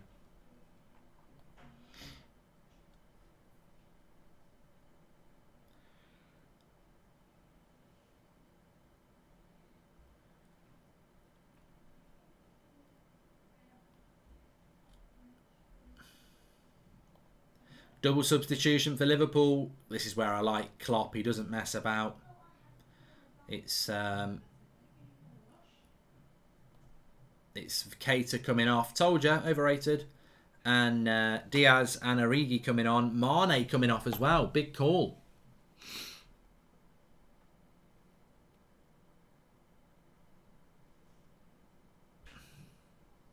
Well, I'm just looking at this in slow-mo. I think if he goes to VAR, he gives a penalty. He kicks his foot. Matip kicks Gordon's foot as he goes down as well. What? I can't. You can't see it. I'm watching it on a replay here.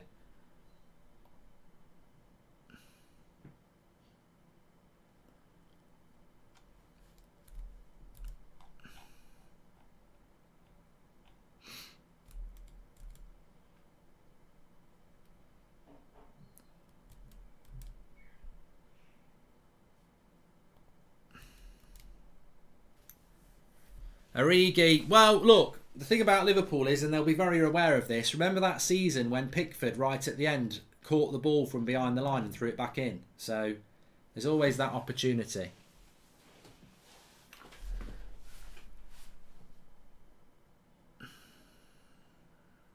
I think the referee's had a stinker, but it's been that sort of a weekend. I thought that Pawson was crap yesterday. And even as a United fan, I think Bruno should have got sent off. I think there was an Arsenal player who did a foul like that as well who could have been sent off. Well, looking at it in slow motion, there's a push on the back of Gordon, and then Matip's. They've scored. Liverpool. There's the goal. Robertson 1-0 to Liverpool, and that's how the cookie crumbles. I'm afraid. That is how the cookie crumbles.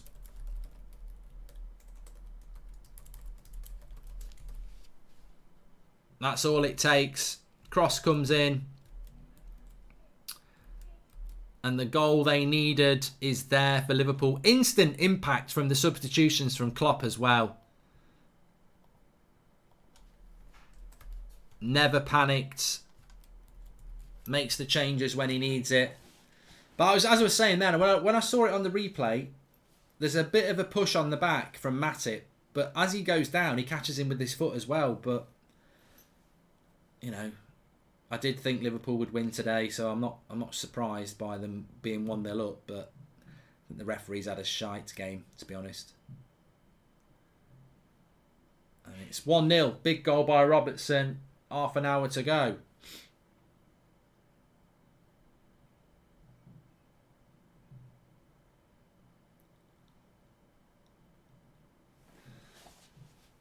You've been robboed, says Christopher.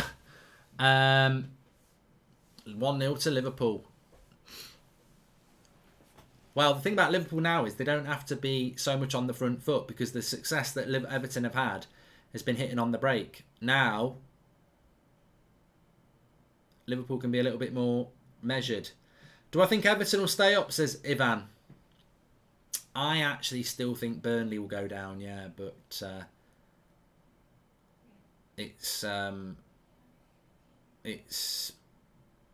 really hard to call because you see it over the years when it's as long as you're within touching distance when you're going to get relegated. You can't write a team off because Everton might go and win the next 4 because suddenly their players might start thinking we're going to get relegated, we're going to get pay cuts, I'm going to get sold, my career's over, sort of thing, and suddenly they play like it's a cup final every game. So it's very hard to predict.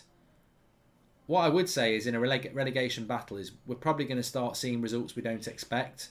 You'll probably see Burnley go somewhere and win you don't expect, and Everton will go somewhere and win you don't expect. Like final game of the season, I think it's the Emirates, Arsenal-Everton. I wouldn't be surprised if Everton win at the Emirates on the final game of the season. Lovely bit of skill by Diaz here. Interesting seeing subs who have an impact rather than dead weights we have, says Nick P. Yeah, I was going to tweet about that. Edge of the box.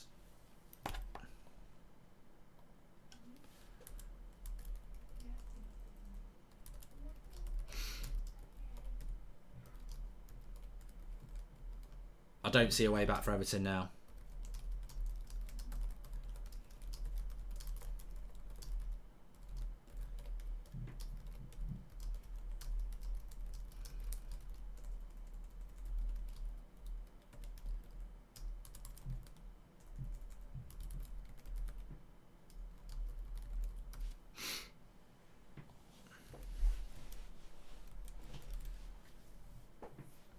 Corner to Liverpool. They're pushing for the second goal here.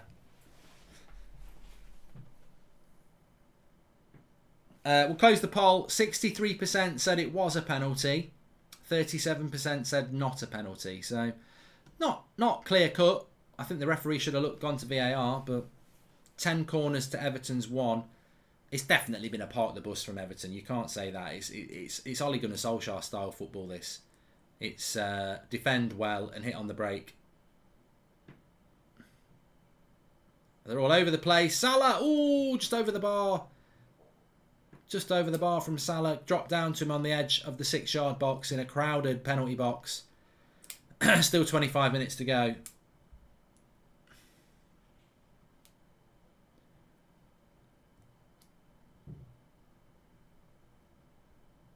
Pickford's all over the place here. Maybe he should have got a foul, to be fair.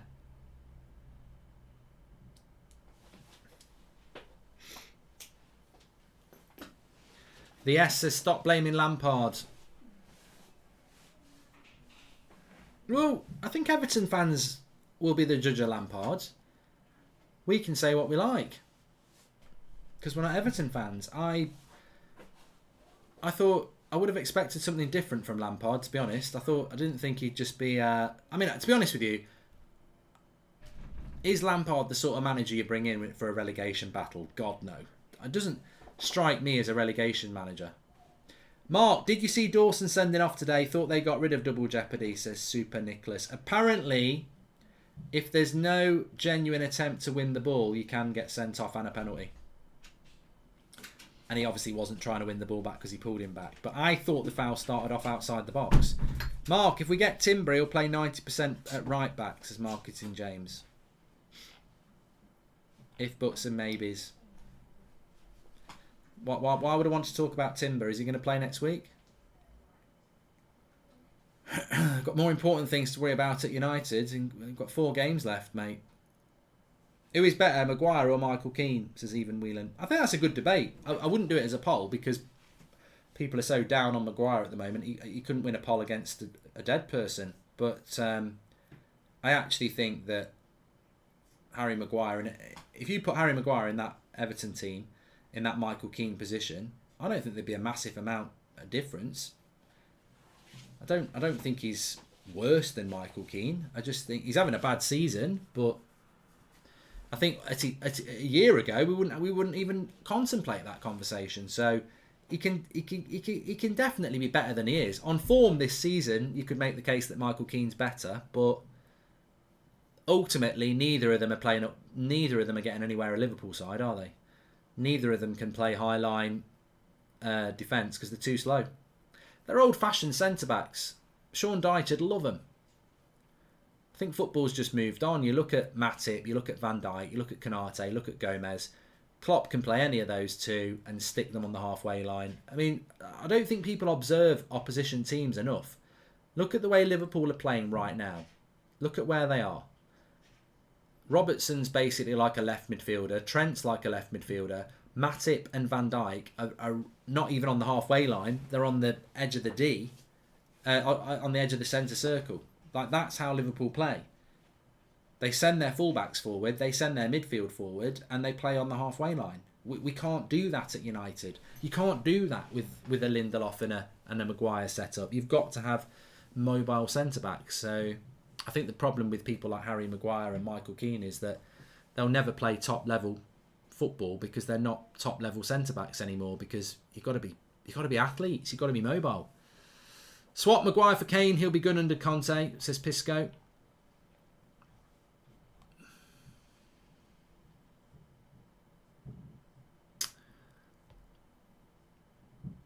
My Nunez post was a question, not a statement, says Luke. All right, yeah. I'm pretty more sure you said there'd been a bid accepted for 68 million. I wouldn't pay that. From your point of view, what is Liverpool's weakness, says Lloyd?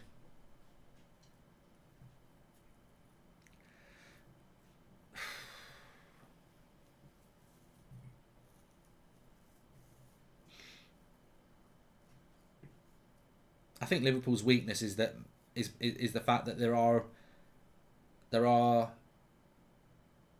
there's at least one team in this league that is as good as them in Man City. But I don't know how. I don't know if it's possible to It's a bit like when Arsenal and United were going head to head in the late 90s. United's weakness was the fact that Arsenal could beat them. So, in the way that in the style that they play, you can get at Liverpool's backline. Like even United did it at Anfield. You can hit a ball in behind them. You can get at them that way. But they're one of the best teams in the world, Liverpool. Them and Man City are probably the two best teams in the world. I'll be very surprised if it's not them in the Champions League final. So, Peace says that isn't a weakness. Oh, sorry, Peace. Didn't realise you wrote the book on what can be an opinion and what can't be a fucking opinion. Of course it's a reason. What's their weakness? That there's a team as good as them out there. Of course it's a bloody weakness. Everton on the attack. Damari Gray! Oh my God. I thought he'd scored. He's got the right power. He's got the right height. He's just not got the right accuracy. Oh my God. I thought he'd scored. What a hit this was. Gordon again doing good work. Then he said God's work. Finds Damari Gray. Oh, I tell you what. It's not quite there. But if he's got that on target, he's got the perfect height on it. Oh my God. That was so close. So close. Fine margins. 20 minutes to go.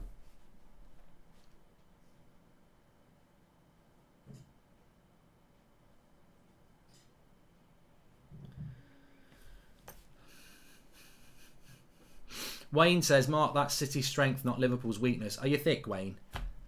Are you really that thick? Like, of course it's a weakness of Liverpool if there is a team out there that's as good as them, because Liverpool need to be better than them. I don't know how you become better than Man City, but your weakness is the fact that you're not the dominant force. How do Liverpool become the dominant force? Well, you probably buy 4 or 5 more players, don't you? That's probably. So I suppose Liverpool's weakness is their squad depth. I look at Liverpool's bench and it's not as good as Man City, so maybe that's their weakness. I don't know. But they don't really have a weakness because they're one of the best teams in the world.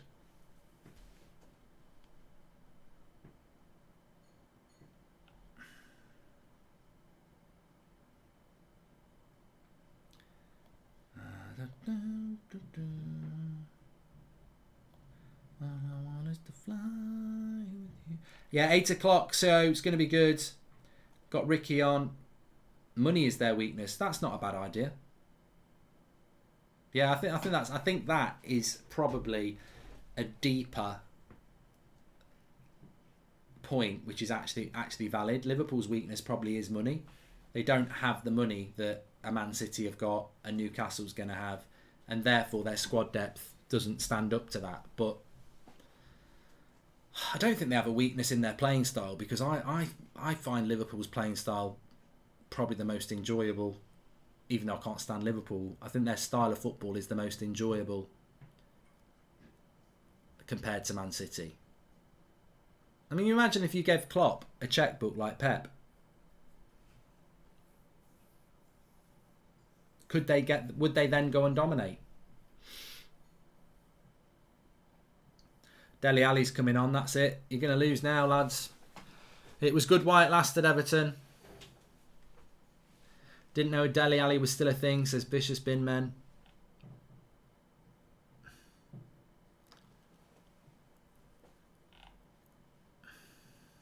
Klopp spends just as much. Yeah, he clearly doesn't, Dennis, but whatever. 15 minutes to go. Please do subscribe. Bottom right hand corner. Get involved. We've got the Champions League watch-alongs this week, so we will be watching Liverpool again. Man City, Real Madrid Tuesday night. Villarreal, Liverpool Wednesday night, which I'm looking forward to, because Pau Torres has been linked to United, but he's also been linked to Man City, and be a big test for him to see what he's like against Premier League opposition. Obviously, he's done well against Premier League opposition before. He played for Villarreal in the Europa League final last year, but against the very strong Liverpool side, it's going to be really interesting.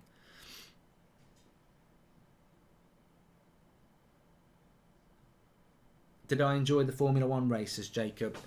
I'd give it a 6 out of 10. I mean, I think it's always a bit of a a disappointing race when the person on pole wins the race unopposed. But there were interesting aspects to it. I just don't like Imola that much. I think it's not a great track for overtaking, and that's what you want.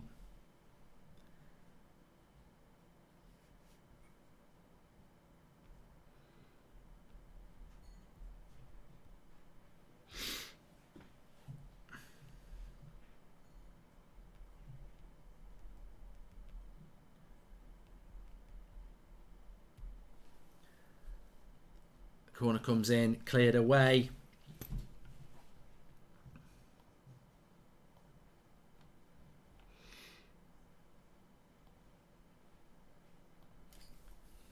"15 minutes to go." Well, you don't get points for not getting beat 3-0. I did predict that Liverpool would win this 3-0, and I suppose Everton have done better than that by keeping the score down. And Liverpool have certainly had to work for this today. But no, he's not going to give a penalty for that. Probably was a penalty on Origi there, but you're never going to get a penalty for it. Not after not giving the Everton one. But it was worth a try.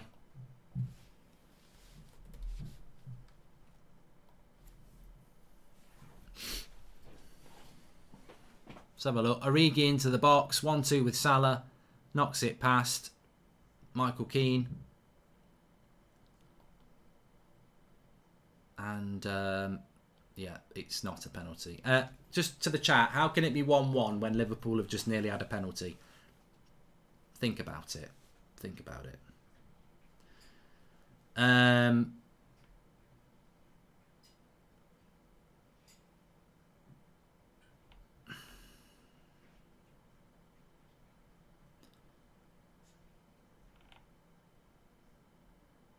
Thoughts on Tottenham? I think you're going to struggle, mate. I think you're going to struggle for top four. I've just got a feeling that it's swayed back towards Arsenal now.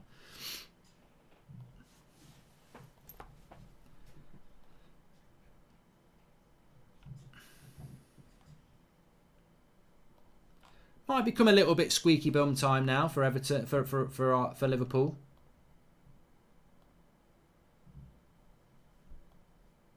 Free kick here for Everton in a decent position to whip a cross in.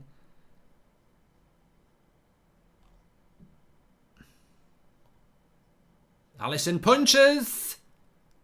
Well, I don't know what's going on here. Don't know what happened there. It's a goal kick. I think it's a foul. Cross came in. I think there was an offside. Or a foul. Thanks, Renate. Cracking job. Trying to support you, but you're getting there ahead of me.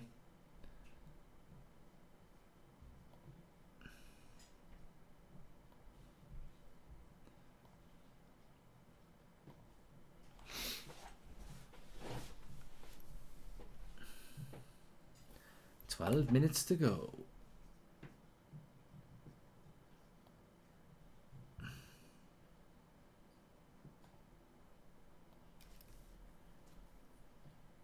Into the box, Dele Alli. Oh, cleared away by Liverpool. Richarlison into the box. Everton pushing here. Tries to get the shot off. Nothing goes. Liverpool on the break. Would you take Alan? Bargain if Everton go down. I would TH3 because he's better than everything else Man United have got.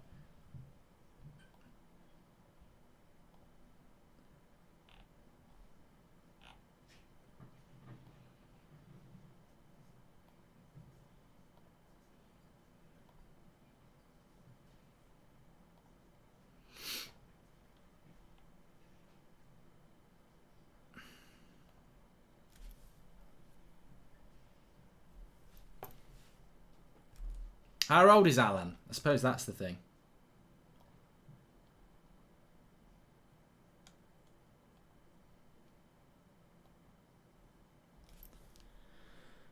Well, Everton have got to go with it. 10 minutes to go here.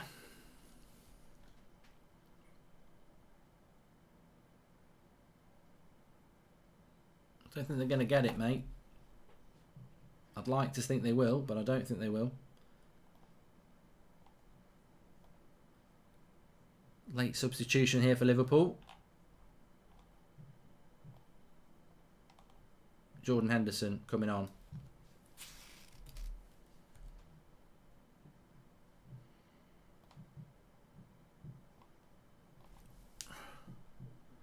Good play. Salah cuts it back. Oh, deflects into the hands of Pickford. Oh, Richarlison can't keep it in. Goes out for a throw-in. Certainly not been convincing by Liverpool. Mark, if Jesus was to go to Arsenal, do you think he would be a massive success? I don't think Jesus is bad. But I don't think he's the sort of striker that Arsenal need. I think you do need a sort of Vlahovic sort of striker, someone who's got everything to their game. Jesus, I know he scored a lot of goals yesterday, but I don't think he's an out-and-out striker. And I don't think he's the right sort of player that Arsenal need. But then again, he might do really well. But he's not, he's not particularly fast. He's not particularly good in the air. He's an all-rounder, isn't he? And I think Arsenal need... They need a number 9, don't they? They need a proper number 9. And I don't think... He's a good player, but I don't think he's the right sort of player for Arsenal, if that makes any sense. But I'm sure Arsenal fans would take him.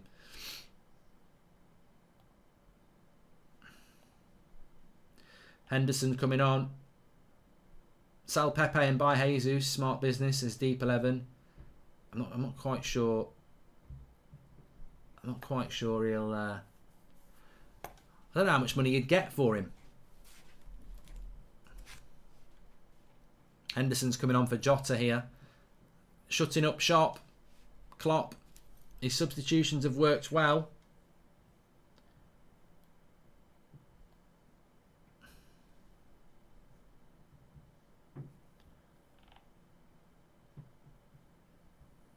Well, they paid 70 million for him, didn't they, Pepe? So...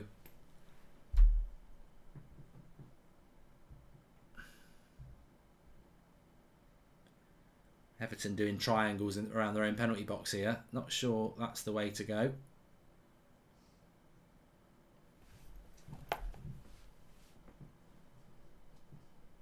Will Pickford be England number 1 if relegated or move, says Mr. Mojo. Good point. I think he will be England number 1. Don't think he should be England number 1.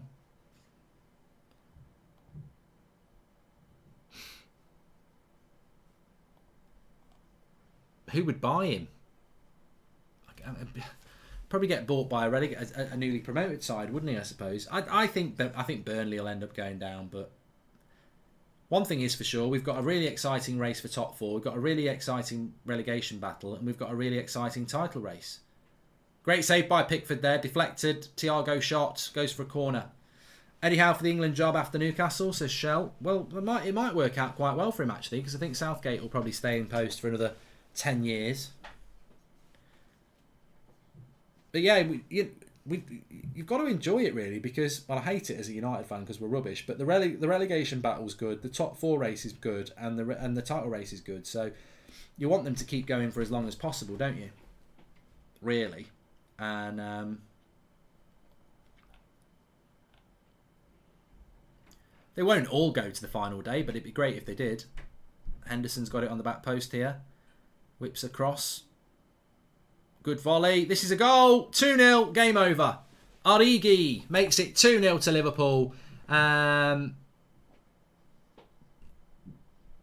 Anthony says the difference between the Everton effort and performance levels compared to United's against Liverpool is very, very clear and gross. Thank you very much, Anthony Johnston. Liverpool, game over, 2-0. And it's a goal for Origi to make the game safe. Again, very similar sort of goal, really. Second ball on the header.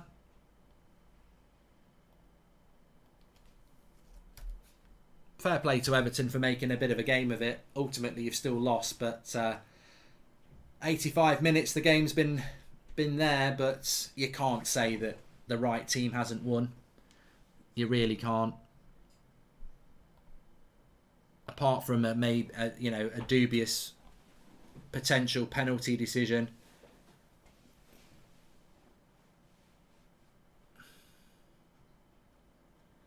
acrobatics by Diaz in the build-up as well. And you know what as well? It cuts deep, doesn't it? Because it's the substitutes combining. Diaz, Origi, and it's those substitutions that have really made the game change. This is something I was talking about with United yesterday. 2 starting players cost us the game. Lingard and Rashford came on and the game died. You got Liverpool here today. They ain't got anyone in their starting 11 that's costing them games. And then they bring 2 players on that wins them games as well. So substitutions are massive at this time of the season, and you've got a very focused Liverpool squad here. And for Everton, just not good enough. Ultimately, not good enough. And as I say, they've probably done a reasonable job to make it go as far as it has. Klopp's a genius, says Kroll.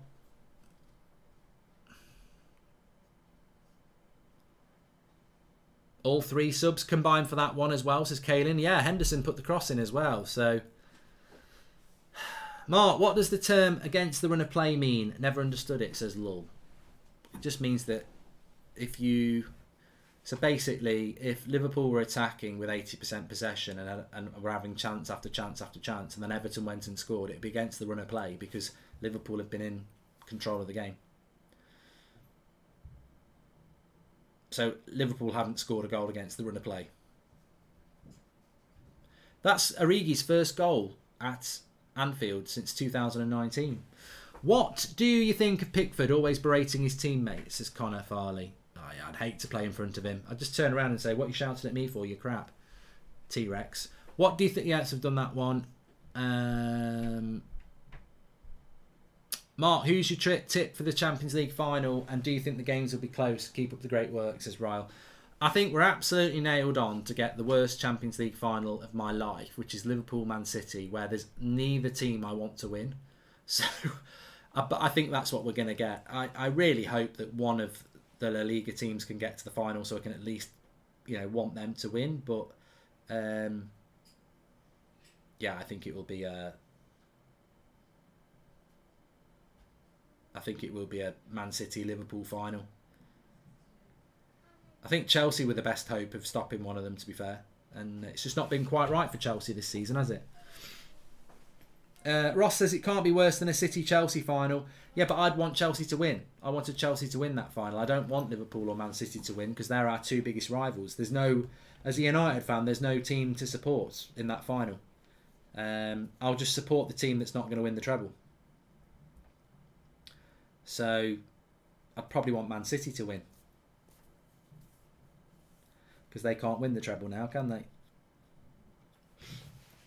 But I think Liverpool will win either the league or the Champions League. I can't imagine that this Liverpool team's just going to win the Carabao Cup and the FA Cup. I can't see that being the case. And obviously Liverpool have got a great history in the Champions League. Yellow card to Dele Alli. Yeah, we're live at 8 o'clock on the United Stand. Make sure you tune in. It'll be a heated show, I think. Lots to talk about. Talking about Everton, people saying Everton will go down. We were talking about it in the first half. If you look at the table, this game was always bonus points for Everton. They've got 29 points, 6 games to go, and they're 2 points behind Burnley. I think if you get 39 points, you'll stay up. So you might stay up with 38. So you need 3 wins from your last 6 games. Now, is that easier said than done?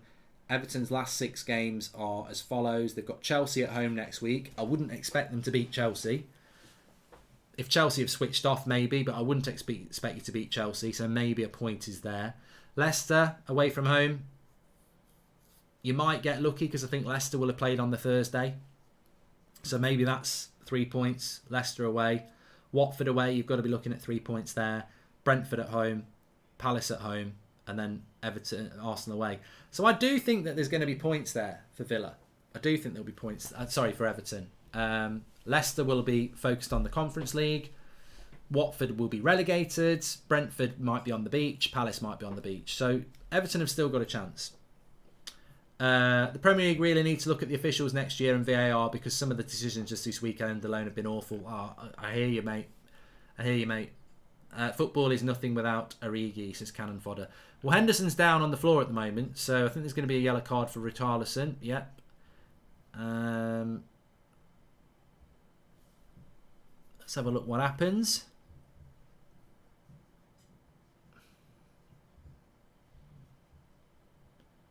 Well, why doesn't he give a red? He's on the floor and he kicks out. I'm sorry, I'm no Liverpool fan, but I don't understand how that's a yellow card unless Henderson is... Oh, I just don't know. Please explain to me. This referee is a joke.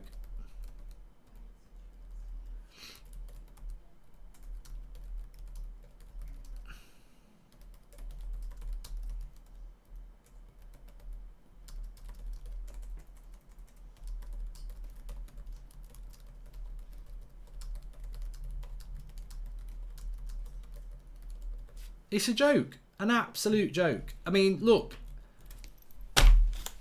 Either it's simulation from Henderson or it's a red card. And what does he do again? Halfway house, yellow. You can't give a yellow. You can't give a yellow for someone kicking out. He's clueless. And look, I'm no Liverpool fan. I would want Everton to win. But on the penalty decision... It's either a second yellow for a dive or it's a penalty from Matip on Gordon. I can't make a decision. Just play on. When Richarlison kicks out at Henderson, it's either violent conduct or it's nothing. I'll just give a yellow. You can't just give a yellow. You cannot give a yellow for kicking out in violent conduct. He wasn't tackling Henderson. He's got his foot on his fucking knee and he's kicked out. There's no ball. The ball's not there. Oh, it's a yellow card. This ref's making up his own bloody rules. He's giving yellow cards for violent conduct. He's a bloody idiot. He's an idiot. I'm fed up of it. Arsenal game was crap. This game, crap. Officiating is a joke.